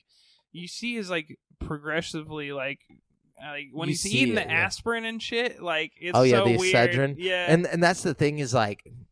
I tried to watch the movie after... And I couldn't. It just wasn't good. Like, I'm sorry. Yeah, like it's just not as good. Yeah. No, and like there's a lot of things in the book that were really weird that I think that they shouldn't have cut out of the movie too, like the hedge animals and stuff. Yeah, but you know why? It's because they didn't have the CG to do that back then. But they could have easily pulled like the thing. Or or any. They could have figured something out, dude. They could have made it creepy, like even if it was just like for a second, you know what I mean? Like the hedge animals was some of the creepiest parts, and it was important because it's like one of the reasons why he like doesn't like to go outside and stuff. You know what I mean? Like it kind of is one of the reasons why they're like trapped there for so. I don't know. Yeah, because they can't get away, or like they like guard the place. And the guy that they chose for Halloran just horrible. The other guy with The Shining. How did they get that actor? Dude, I don't know. Especially since he's supposed to be the one that comes and like saves the day. Yeah, he was like what the fuck? Like they might as well put the fucking dude from Sweet Life of Zack and Cody, like the fucking manager of the hotel. That's who they basically chose for the movie to be Halloran. Halloran like should have been like a big burly Vietnam vet, like it's just like my thing about the book is like there's so many parts of the book particularly that stick with me and not the movie. There's like 2 parts in the movie that stick with me, and ironically they're really not in the book. Like Here's Johnny and then the girls. And the little girls. They're the parts of the movie that stuck with me. The parts of the book that stuck with me are like the part where he's like stuck in the fridge or the freezer, and like the ghost people like let him out of the freezer. You know what I mean? Oh yeah, whenever he's just talking to them, and yeah, dude, like when they trap him in there and like he's like going fucking crazy, like dude. Like, oh man. And he's like, and then the whole, oh man, okay, they did an okay job with the girl in room, what's her name? What room was it? 217 in the book, but for some reason in the movie they changed the number to 237. Yeah. It's like, why even do that? What the fuck, yeah. But no, the 217, that was creepy in both, the book and the movie. Although in the book, significantly creepier because way creepier. There's little things that you're left to your imagination that are just fucking terrifying. Yeah. The way he describes her like pubes and stuff. It's so weird and creepy. Her lolling tits. Oh, constantly talks about how she just has saggy boobs. He's like, another weird thing from the book that stuck with me that isn't in the movie is, or I'm not sure, I can't remember it from the movie if it is. But you know how like the fire hose like comes at him, like the snake fire hose. Well, it never actually does. He just sees it, or like he thinks it does. It. Yeah, he's like worried about it coming after him. And the party streamers and the elevator. Sorry if we're spoiling the book, but I mean, like, if you haven't read it by now, I mean, yeah, dude. Like, I'm telling you though. I couldn't put the book down. That's the fastest I've ever consumed a book. That's the one from Stephen King that got me so into Stephen King's work, man. It's such a good book. It's not just good because like if you're into horror books, it's just a good book in general. Yeah, like the writing is phenomenal. Like I don't understand like how he explains things and like it's so relatable. Like you almost feel like you could be Jack Torrance. Like you're like, totally. Oh my god. And also the like progression of like, is this like a big supernatural event going on, or is this guy just fucking crazy? Yeah. And it's like, and it never really tells you, like, you know what I mean? Well, you only know it's real because of like Halloran. I think Halloran's the only thing that really makes it seem more real than it is. Totally. But it's like at the same time, he could be a part of like the imagination. But you know, like.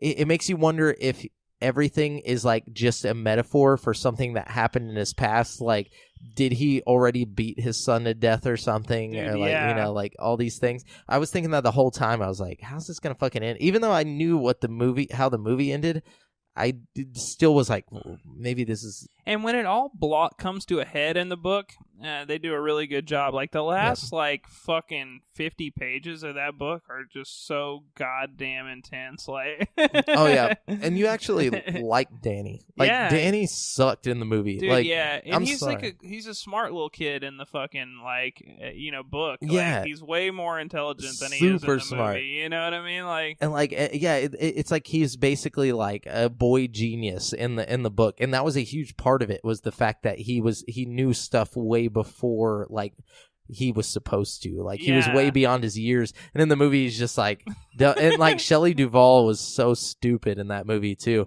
Like I'm sorry, but like the wife in the book is like an intelligent, you know, like strong character. Like her character is really interesting in the book too. Like her coping with her husband losing his sanity while also trying to take care of the kids and like deal with this weird, creepy hotel on her own terms. Yeah, you know what I mean? And having to get the nerve to fight him. Like she's like having that little argument with herself. Like, are you going to be strong enough? Like, were you trained for this? Yeah. Like, I'm like, man, this is intense. And also the fact that like he's like at the end of the movie, he's running around with a fire axe. At the end of the book, he's got a fucking croquet mallet. A roque. Yeah. I think a roque or whatever, dude, which was a big part too, where they were like terrifying. It's scarier that he's got like this blunt instrument. You know what I mean? Like, and he's actually whacking people with it. And shit. Doesn't he? I don't. He ends up killing the wife, right, or something? No, he kills Halloran, right? I'm not gonna say what happens at the end, but I will say that. Whenever it goes into detail, I'll tell you after, but it goes into detail about like the like dreams that he's having with the mallet, where he's just like he's like, you'll take your medicine, pup, or whatever, and he's just like it talks about like the chunks of hair on the end of the mallet and like and then God, I just want to so this part. I'm not going to talk about whether it actually happens or not, but like there's like a part where he crushes his face with it turns the mallet on his own face to and like it just smashes it. The way they describe it is so good. I know. I think that might be Stephen King's best book. You should read Pet Sematary next, man. It's almost as good. Really? Almost as good. Okay. I'm gonna have to look at that. It's not quite as good, but it's almost. It's close. I want to read it it'll keep again, you but page turning. I couldn't get into it. I couldn't get the whole book through because it's a whole bunch of different stories in one. I have it if you want to borrow it. My thing about it is like it's kind of like Game of Thrones. It was too all over the place for me. You know? You never know who's who because it's like we're gonna jump 30 years or however many years now. Although I did read like a good chunk of it, and I will say that there's a lot of stuff in it, the book, that is like, whoa. Compared to the girl movies, you know what I mean? Like, well, that and like there's a part where they're like a gay pride parade, and like these people are like trying to kill gay people or something. I don't know. It was really weird, but it was like he does take some artistic liberties in his books, even like in The Quentin Shining. Tarantino of books, though. You exactly. know, he goes for that shock factor and tries to push it as far as he can while still keeping it it's like, tasteful. oh, I'm still a good guy. Yeah, you know, like- even though this, and it's like not even tasteful. Like he'll make it horrible, but at the end, you know, it's Stephen King sitting in a room, like, and he's kind of giving commentary on that character in a way, being like, this is a bad thing. Yeah. But like, one thing I noticed though, about him like giving that, I went and looked up after I tried to watch The Shining last night. I was like, what does Stephen King think about the movie? And he hated it. Really? Yeah, he thought Stanley I think Kubrick he directed another version of it like years later. Yeah, and it ended up not being very good. But it was like for Sci-Fi Channel or something. Yeah, but he was involved with that one. Yeah, with that production of it. This one, he had a very similar. He was like, he said that it was misogynistic. That like the movie was just terrible. Like he's like, he took away so many lines from Wendy or whatever, like basically just made her like a screaming, true, yeah. like dumb person that ran around the whole time just to have somebody screaming and crying. You know, the movie, they didn't have enough time to build up the like distress of Jack Torrance, I feel like. And I think a lot of that they tried to play off like, okay, Wendy is adding to the stress. She's part of the reason why he's going crazy. In the movie, because they don't have enough time to like really, you know, they just make her extremely annoying. They gotta the have you believe that he's going crazy for some reason. You know what I mean? She like by the end of the hour and a half. Hey, Danny! Like like everybody else is having like a full on conversation, and then she'll just walk in. Just like smiling, and she's like, "Well, how's it going?" And like, it's like, "Oh my god!" What else did Stephen King say about it? He basically was like, "It was terrible." He's like, "I didn't like it." He said that's the only movie adaptation of anything he's made that he said he's hated. Really? Yes. I've seen. I mean, you got to admit, there's definitely been a few great movies that have come from Stephen King's books. Even the shows, like Green Mile. Yeah, that was a great book. The Pet Sematary movie was okay. He did Stand By Me or whatever. Yeah. He did. He did a bunch of 1408 was based on a short story by Stephen King, which was pretty good. Yeah. Basically everything except for that. But I don't know. I mean, it's a cult classic. Anyways, so let's jump into a topic of the show. Today we're doing critically panned games that we actually loved. So basically, you know, games that critics were like, "Fuck this game," and then we either played it without knowing that they had already fucked the game, or played it anyways, and we were like, "Hey, this is pretty good." Yeah. Okay, so I can start it off. It's up to you, man. I got 5 of them, but I got them detailed. So. I've got a bunch, but you know, I always have a bunch. You know, I can pick the best 5 if you want, but you know, I gotta start this off because like I was inspired by Fallout 76, obviously. Yeah. I mean, I won't include this as part of my list, but it could be. It's a pretty big game. It's just the thing is, I feel like sometimes, there are games that I just love, even if they're not the best games, even if everybody else seems to hate it. I don't know. I love it. And I think that we can all relate to that.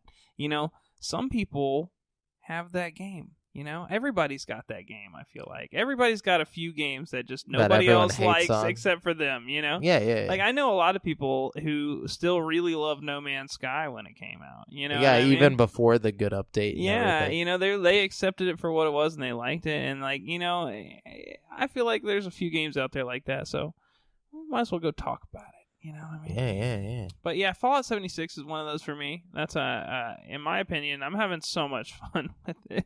I really am, And I can only imagine once they get some updates on that fucking cap or the stash limit update, that's going to be a huge, huge fucking bonus. You know what I mean? 400 is just tiny. Although now that I can carry 340 instead of 210 in my inventory, because I've been working like primarily on like building my like strength and stuff, you know what I mean? Yeah. It's a lot less of a hassle, you know what I mean? Nice. So, Well, that's good. That's good. You like the game. I like it a lot, but I don't know. I understand why people don't like it, I really do.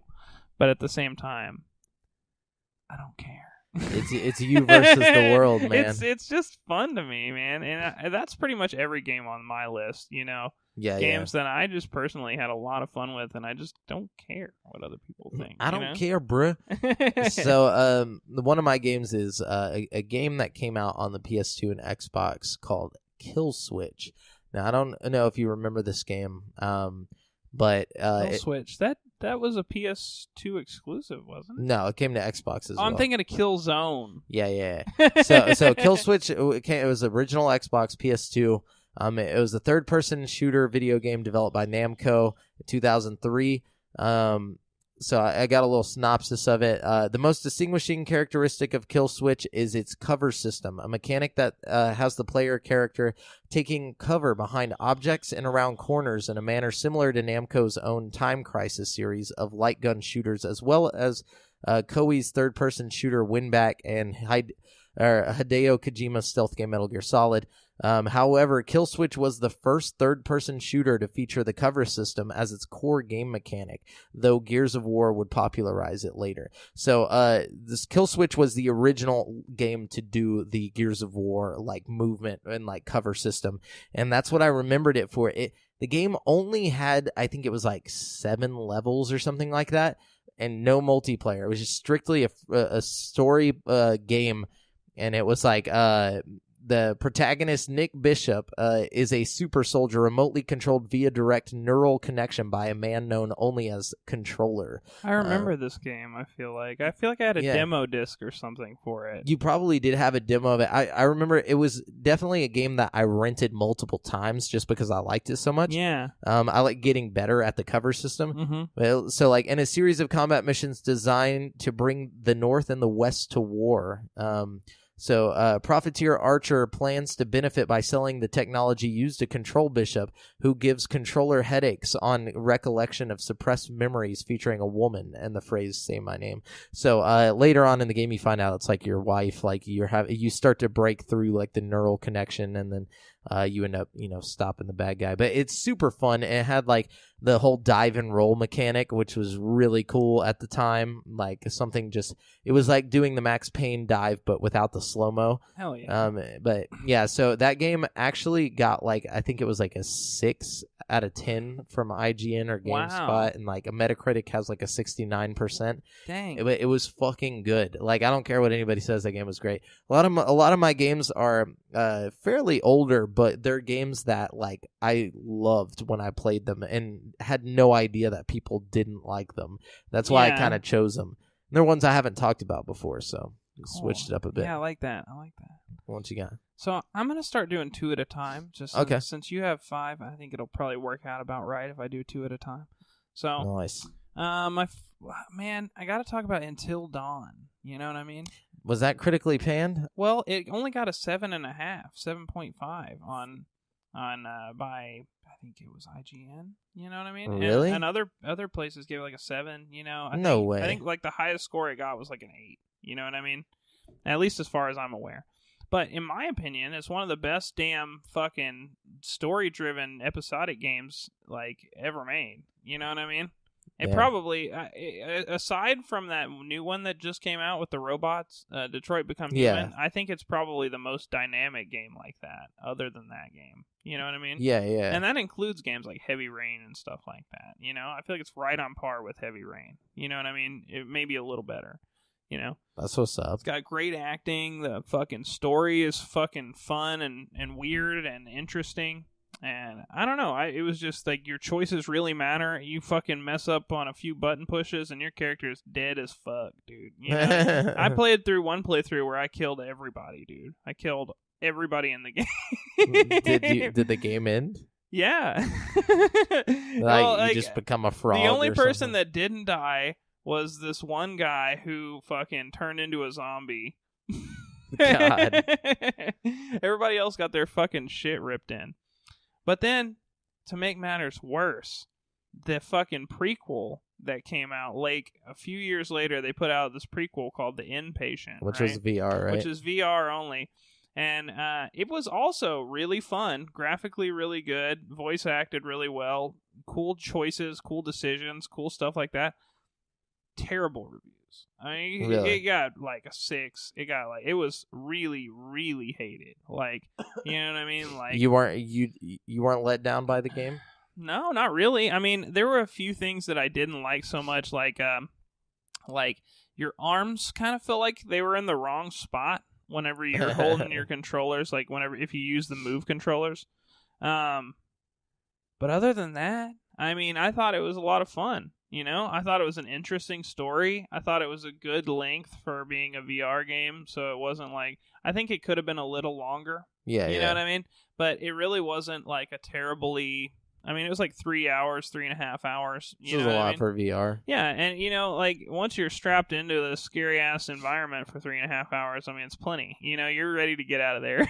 Oh yeah. But I don't know. I had so much fun with it. You know. And, like, I get it. I understand why the critics gave it a bad score, but I love it. I had so much fun, and it gave you so much more backstory to the original game. You know what I mean? Yeah. I don't know. Cool. Well, so my next one is Driver 3, which came out on PS2 and the original Xbox. Driver 3 was dope. It was. It came out in 2004. It was an open-world action-adventure video game is what they say. But really, this came out around the time whenever everybody was trying to make their version of Grand Theft Auto. Sure, yeah. Driver originally started out where you could not get out of your car. But by Driver 3, you were hopping out the car, you were getting guns, you were Driver 2 let you get out of the car. You just couldn't use a gun. You didn't have any weapons or anything. Driver 3 took it all the way. All finally. the way. You and know? This was around the time you had like games like Simpsons Hit and Run, fucking what else was coming out like that? Saints Row. The original Saints Row games were coming out, like Saints Row like 1 and 2. Not 2 yet. 2 came out on really? 360. Yeah. Saints Row 1 was on 362, I think. Oh, so it wasn't even Saints Row I don't yet. even think Saints Row was out yet. But I know there was more games similar to Grand Theft Auto coming out. People were just trying to make them all over the place. But my thing about this game is that it got on GameSpot gave it a 5.4 out of 10. Wow. And Metacritic, it has a 57%. So basically, you know, half of the critics that reviewed it were like, this game sucks. That's pretty harsh. It is pretty harsh. The game was really great for it was like based in like I'm trying to remember. I think it was like Nice or something. But like you basically got to go to a place that you didn't see in any Grand Theft Auto games. The graphics were really good for the time. For the time, they were like really good. Yeah. Yeah, and it was fun. I mean, it was fun. It kept, and you know what's cool about it compared to other games like it, you know, is it kept the core gameplay of the Driver games. It did, yeah. It kept the focus on driving. You know, the shooting and all that shit was secondary. You know, like Grand Theft Auto, you know, it's pretty even, but like Driver is about driving and being the driver. You know, and it keeps that like tail this guy, go here, drive there kind of thing. You know? Yeah. So I don't know. I like that about Driver. It was like a more driving focused game. You know what I mean? Like definitely. I was just very surprised at how low it was reviewed. Just because I had so much fun with it as a kid, and like it had cheats just like Grand Theft Auto. It was like way less bloody and way less sexual. So I could get away with playing it, you know, like whenever my parents were home. Like it wasn't like, oh, I'm gonna accidentally run into a hooker over here or something like that, you know. But it still had all the violence and the fun that a kid would want out of a Grand Theft Auto game. Yeah, you know. And it wasn't a bad game. It just wasn't bad. I don't understand. But anyways, yeah. So that was one of mine. That's a good one. I loved it. It's a good one. Let's see what I got. Yeah. Let's see. Okay, this one, you know, again, I don't really understand why it got, you know, a lot of hate. Dead Rising, the later Dead Rising games, like the first two were really well received critically. You know what I mean? Yeah. Then Dead Rising 3 rolls around, you got really mediocre scores. Dead Rising 4 rolls around, even worse scores. You know what I mean? Yeah. And I get it, you know, it's a little more of the same. But Dead Rising is one of those series that's like, do you really want to change something when the formula works so well? It's kind of like Smash Bros. To me. It's like, tweak it a little, sure, but don't change anything really. And like, I have so much fun, or I had so much fun with 3 and 4 on Dead Rising, like, I don't know. I personally liked all the Dead Rising games. I don't think there's a single one that I just like couldn't go back and play for hours. You know what I mean? Like, yeah, I think people unfairly rated those games just because they have like this feeling of like been there, done that, but they're not appreciating what that is. No, not at all. Especially like Dead Rising 3, you know, it was a lot of the same. But it did a lot of what Dead Rising 1 did with the Xbox 360. Like, Xbox 360 Dead Rising 1 put so many zombies on the screen. Everybody's like, whoa, look at all those zombies. I can't believe there's so many characters rendered on the screen at once. Dead Rising 3 did the same damn thing with Xbox One. I was like, holy shit, I can't believe there's that many zombies on the screen at once. But nobody really cared at that point. You know, the second time you do it, you know what I mean? I guess, like... Which is strange. Strange. Definitely deserve better score. Yeah, I don't know. I think people didn't like the protagonist in 3 also. You know, I think he wasn't very relatable. He was kind of, you know, he just wasn't like, I don't know. He wasn't like Frank West or the guy from 2. You know what I mean? But then they bring Frank back for 4, and nobody liked 4 at all. I think the thing with 4 is that it's got this like Christmas theme to the story. Oh, you know what I mean? But I kind of like that. It made it feel like Die Hard or some shit to me. You know what I mean? I was kind of into that. I don't know.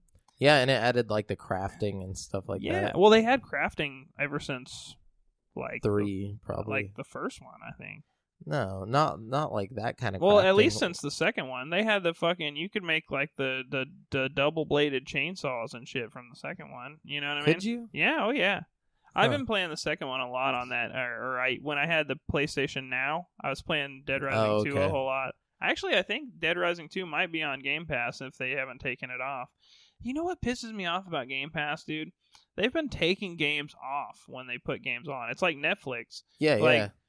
PlayStation hasn't been doing that. They just add and add and add. They don't take anything off. I haven't noticed anything go off of Games Pass. That's because all the shit they take off is bullshit. But at the same time, it's like, you know, what if one day they take off something great? What if one day? I feel that. I would much rather them just leave it up there, but I'm sure there's some kind of license they signed or something. Yeah, that's probably what it was. But still, PlayStation does it. They got like 700 now and counting. It just keeps growing.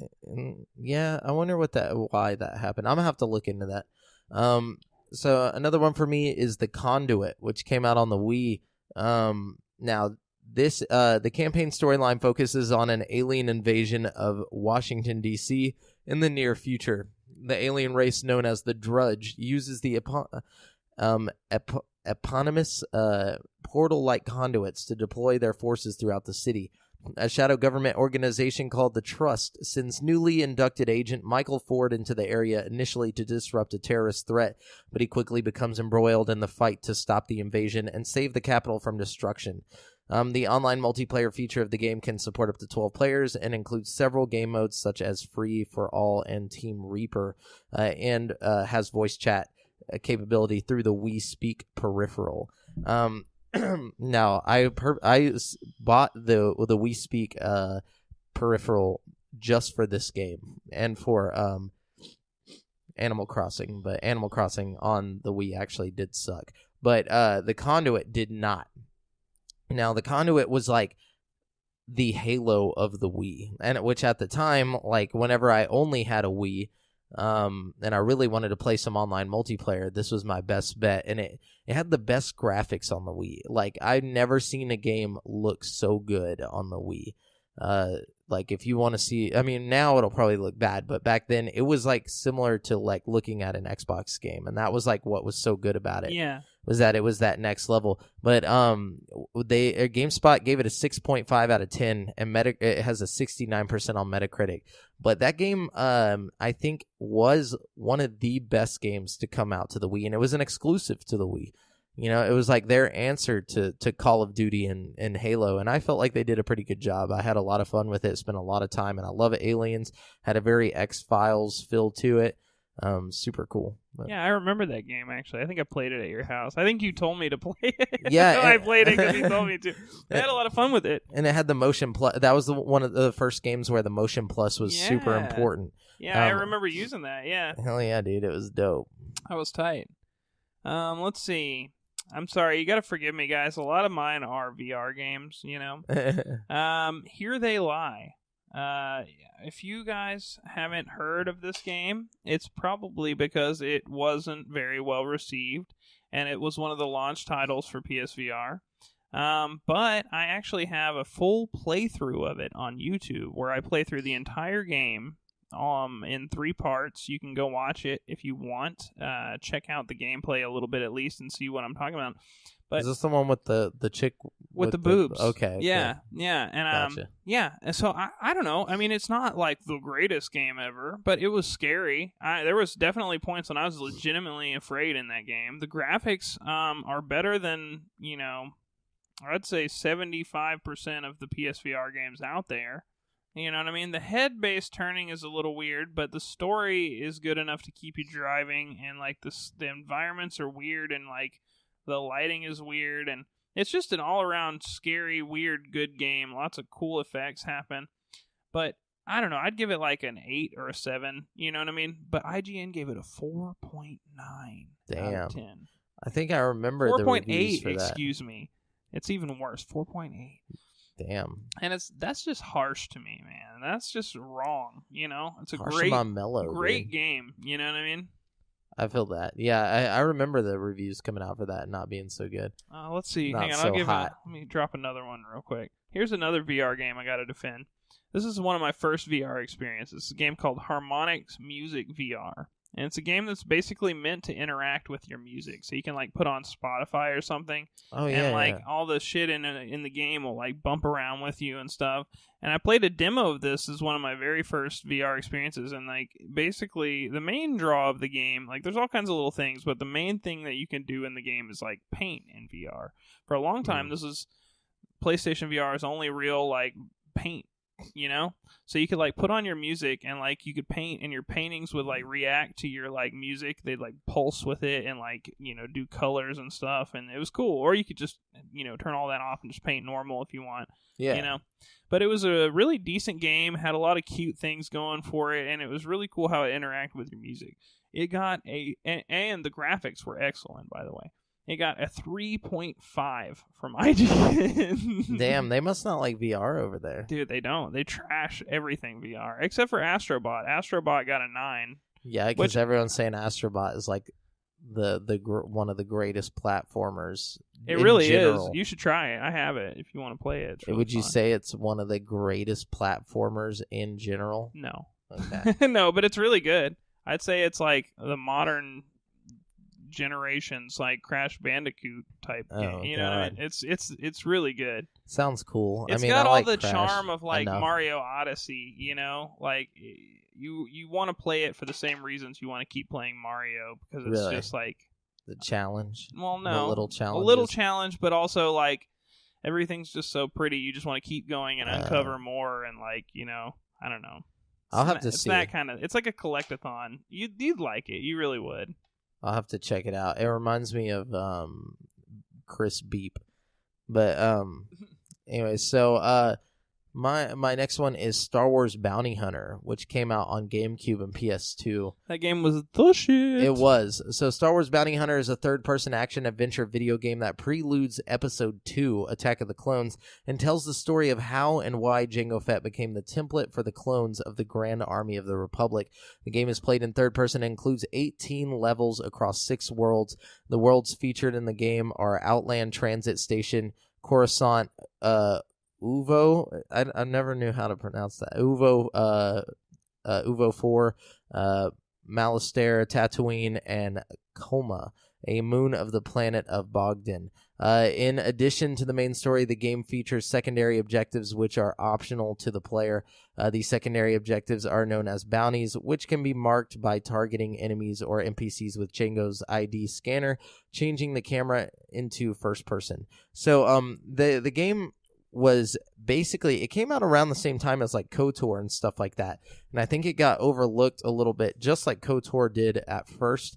It was definitely it's a classic to me. Like, it's one of those games where it's like, oh, you don't get to use the lightsaber, but then you play it and you're like, fuck a lightsaber. Yeah. This game is way better than what it could have been with lightsabers. It was so cool. The what really sold me on that game was the jetpack physics. Like, at the time, that was so tight. Like, flying around with your jetpack and blasting fools and stuff. Like, and so tight. Collecting bounties, and then like whenever you get to the end and you have to fight the Sith Lord lady, like I can barely remember who that was, but fighting a boss that has lightsabers and all you've got is your fucking, your fucking laser pistols. Your gadgets and shit. Oh, dude, it was so tough, but it was such a good game. It was a good game, I loved man. it. Man, that was a good one. One of the better games on GameCube, if you ask me. Oh yeah, and the story was great, and it's one of those games that I remember beating, and I remember enjoying the story. But GameSpot gave it a 5.4 out of 10, and it has a 65% on Metacritic. So when that game came out, they gave it a 5.4. That just blows my mind. That's wild. It is. It's very wild. Here's one that's been pretty publicly dragged through the mud, but I managed to have my own fun with it. Mass Effect Andromeda. Oh yeah. Everybody hated it, man. Everybody didn't like it, and I just had a good time with it. I don't know. Maybe I'm just like, I think people expect too much now. Maybe I'm too accepting of stuff. But I had a lot of fun with Mass Effect Andromeda. More fun than I thought I was going to. I think maybe what it is people set me up for disappointment. I think I'm gonna be disappointed so much that I actually start having fun with it, and I'm like, oh, this isn't so bad. You know what I mean? I thought it was gonna kill my dog. No, but I don't know. Again, I get it, but Mass Effect was a lot of fun to me. Mass Effect Andromeda was a lot of fun to me. Yeah. So my last one that I have is Dragon Ball Z Sagas, which came out to GameCube, Xbox, and PS2. The game features a single-player adventure mode which ranges from the beginning of Dragon Ball Z through the destruction of Cell. Additionally, the entire game can be played cooperatively with 2 players. There are about 19 levels in the game, which are split into different sagas. And basically, in the levels of the game, the player completes many quests, buys upgrades, kills many opponents, and fights powerful bosses.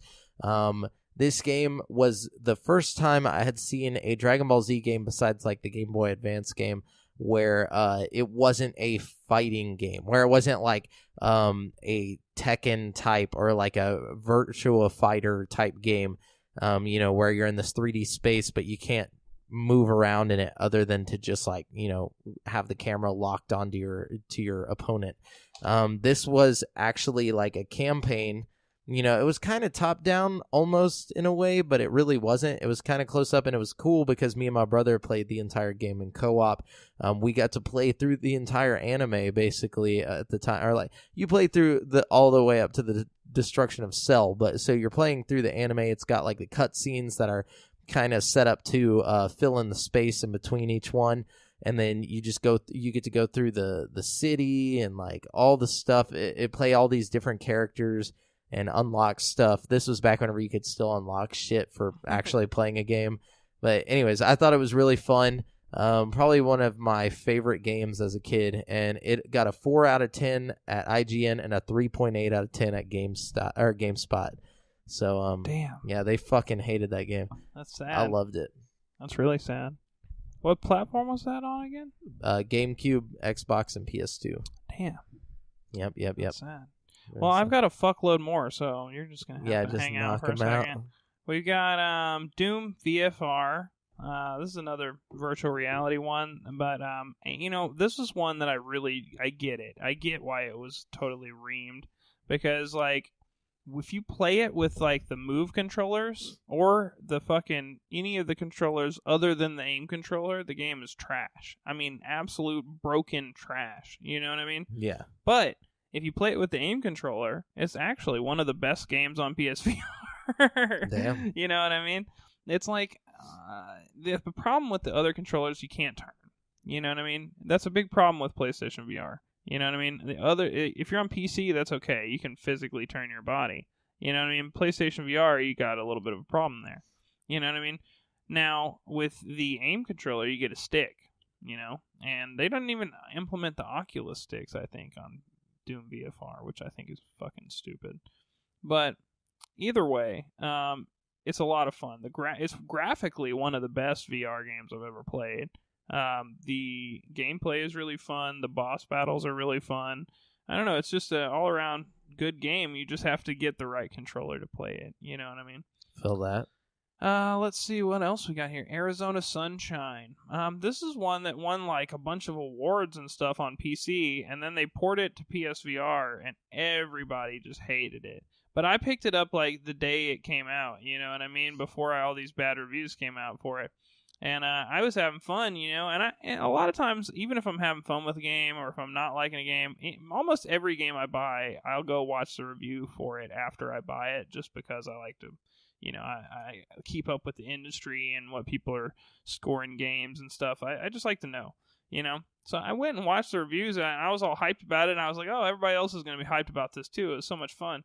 And I went online, and everybody's just tearing it up. They're like, oh, the tracking is terrible. It's like, I didn't have any tracking issues. I don't know if I just had my camera at the right spot or what, you know, but... Or it's that complain squad. They all teamed up, and they were like, what can we complain about? We'll make it up. I don't even know. But then, like, they eventually did a patch for it and fixed a lot of things, so it's even better now. But I liked it even before they patched it, so...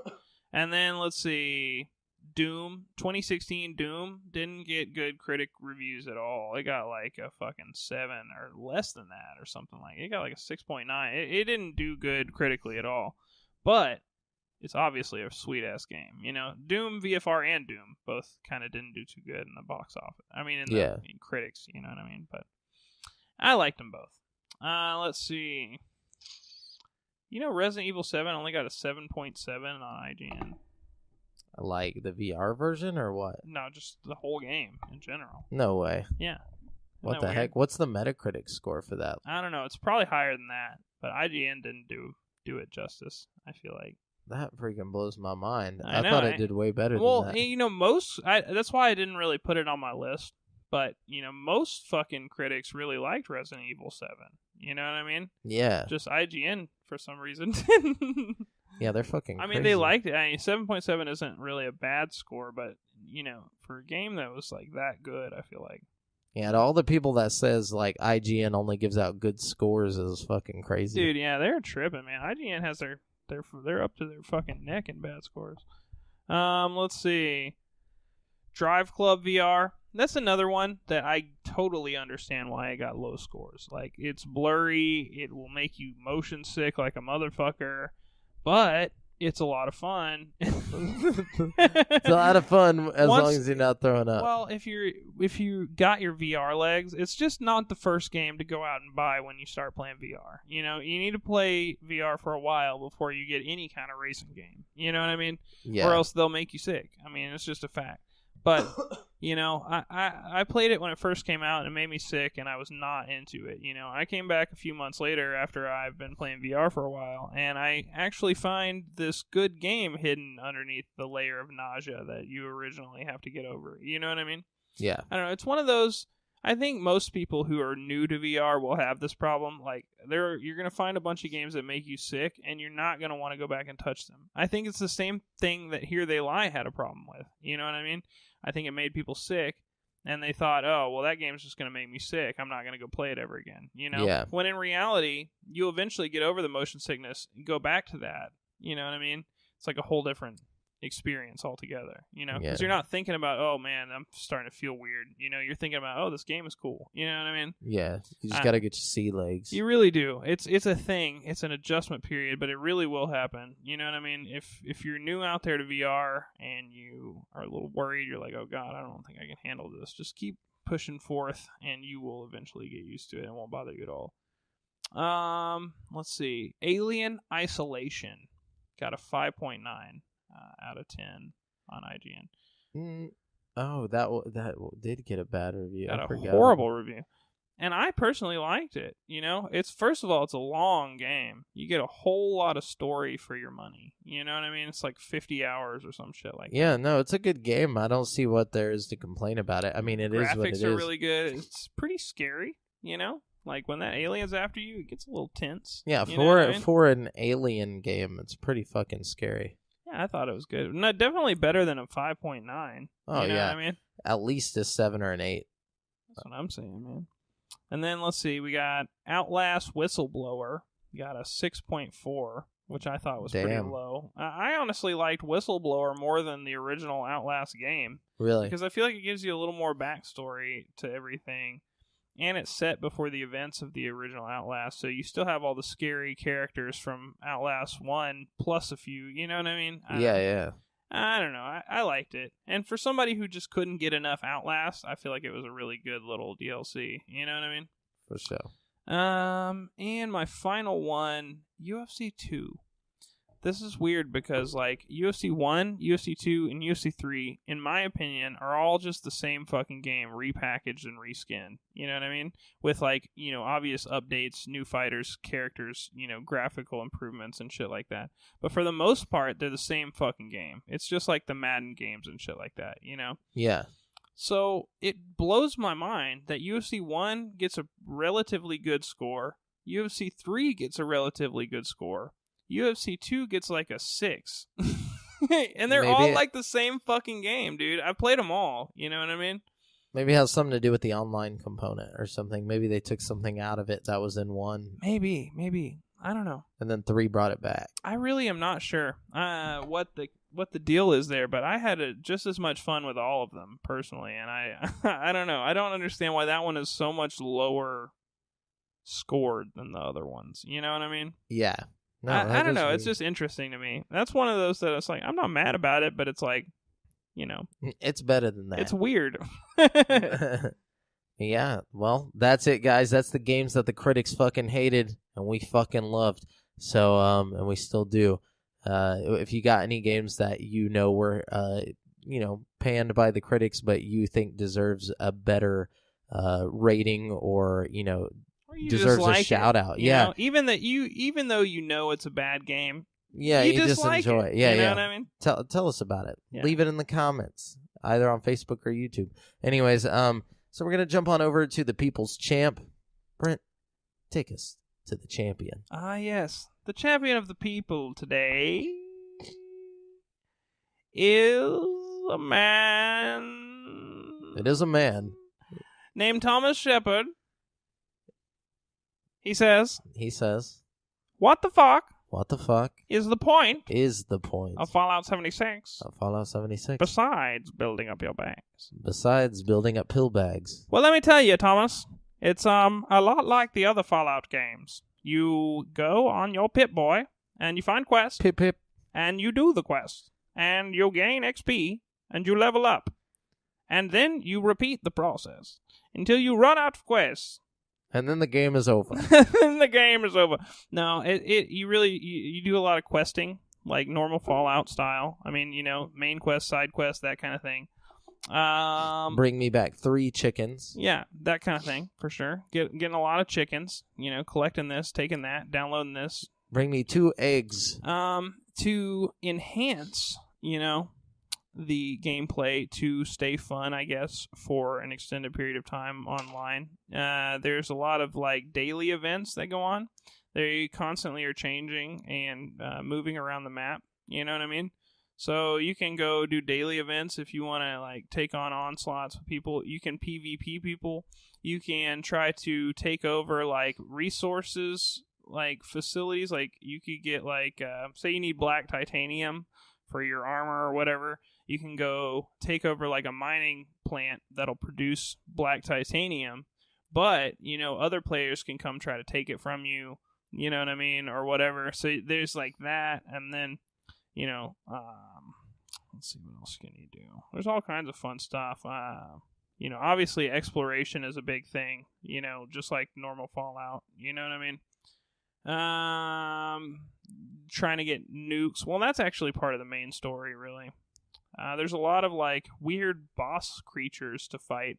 Like, for instance, I was walking the other day, right? And I was playing with Matt and Justin, my 2 friends, and they're like up ahead of me doing this quest, and I'm like trying to catch up to them. And I look over and I see these like red glowing eyes off in the distance, just like looking at me. You know what I mean?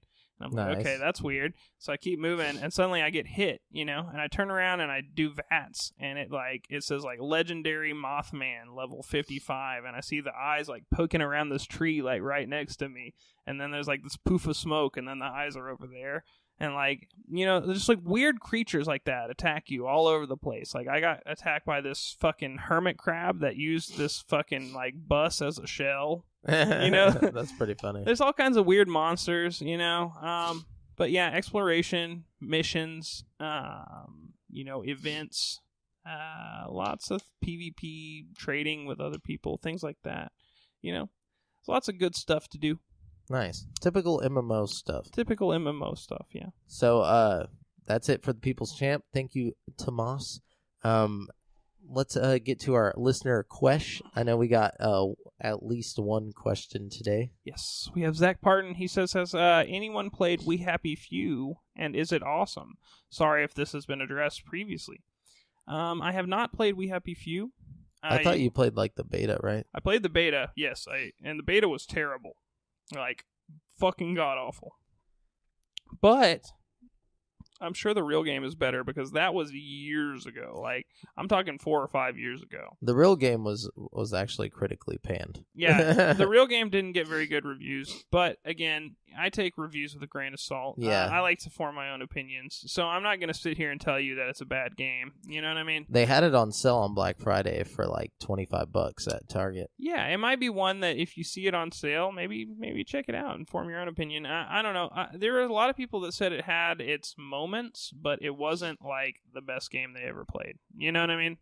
Oh, if it's not the best game they've ever played, I don't want to play it. Like, I know a lot of people said that, like, when the story was going, it was really interesting and good, but then when you get into, like, the open world type areas, it's really boring and, like, repetitive and, like, you know. But again, that's all just hearsay, you know, reviews, stuff like that. I'll have to check it out myself. Give you the real opinion. You know what I mean? The real honest one.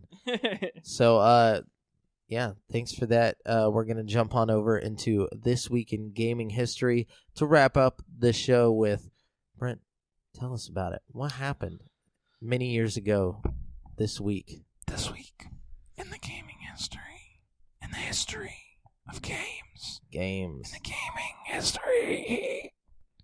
November 30th, 1999. Can you guess what game? November 30th, 1999? Yeah.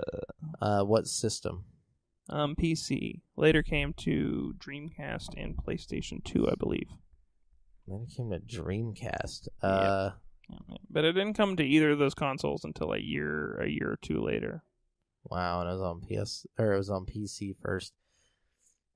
Let me give you a hint. It was made to showcase a very popular game engine that now basically dominates the video game industry. Was it Crysis? No. The Cry engine just dominates the industry. I have no idea, but I'm trying to think. What's the most popular game engine right now, dude? There's Unreal. Yeah, okay, there you go. Unreal Tournament. Unreal Tournament. Good guess. I'm glad you threw the tournament on there. Yeah, not Championship. No, actually, Unreal Tournament was the second Unreal game. Just Unreal was the first one. So Unreal Tournament is that the first person shooter one, or is that the one that has Raiden in it? I believe it is the first person shooter one, but also has Raiden. I think Raiden was in the first person shooter one. No, because you're thinking of Champions, bro. That's what it was. Unreal Champions. Unreal Champions, yeah. Which reminded me of like... Or maybe it was... There's also like Unreal... There's a bunch of Unreal games. Yeah, it's so hard to remember all the old ones. But this is the second one ever made. And it was pretty well received. People like that level design. They like that graphical action. You know what I'm saying? And they love the Unreal Engine. Yeah, it was more like Doom shooters, basically. I mean, you gotta admit, like, Unreal Engine changed everything. You know what I mean? It really does. The fact that it's still being used today, granted, completely different engine totally now. Like Unreal 4 is probably totally different, but, in some shape or form, it is still a big tool used in almost every game that comes out. Right now, I feel like it's down to, like, Unreal and what's the other one that everybody uses that Orly's using. Yeah, Unity. Yeah, Unity's a big one right now too. And then November 30th, 1998, another PC game, stealth game, sneaky. Did it port? I might have, but I don't remember. Stealth game for the PC. 1998. Oh, man. You'll never guess it. Okay, what is it? It's Thief, the Dark Project. Yeah, I would have never guessed that. One of the original stealth games. First-person stealth games, anyways. Besides Metal Gear. Yeah. Well, Metal Gear wasn't first-person. And I think, first person. I think this came before Metal Gear. This is 98. I think when was Metal Gear? Metal Gear came out on the PS. Well, actually, it came out on Game Boy. Or not Game Boy, Super Nintendo, right? What? Metal Gear? Yeah, the original Metal Gear. I don't think so. Hold up, that's interesting if it's true. We should look this up. I'm about to check that. Metal Gear. I think the original one came out on PS1. First release 1987. 1987? What the fuck? Are you serious? For the NES, not even the SNES. No fucking way. Are you kidding me? What does the gameplay look like? You remember the Game Boy version? No. Of Metal Gear? They No. remade the NES version for the Game Boy. I used to have it for it was either Game Boy Color or Game Boy. Yeah, it's like a top down. So the one on PlayStation was Metal Gear Solid, right? No. Let me see. Metal Gear PS1. Let's see what that one was called. I think that one was it was Metal Gear Solid. So Metal Gear was the original 1987 and the Metal Gear Solid on the PS1. Wow. Hideo I Kojima. cannot believe that. You're seriously blowing my mind right now, dude. NES. I can't believe that.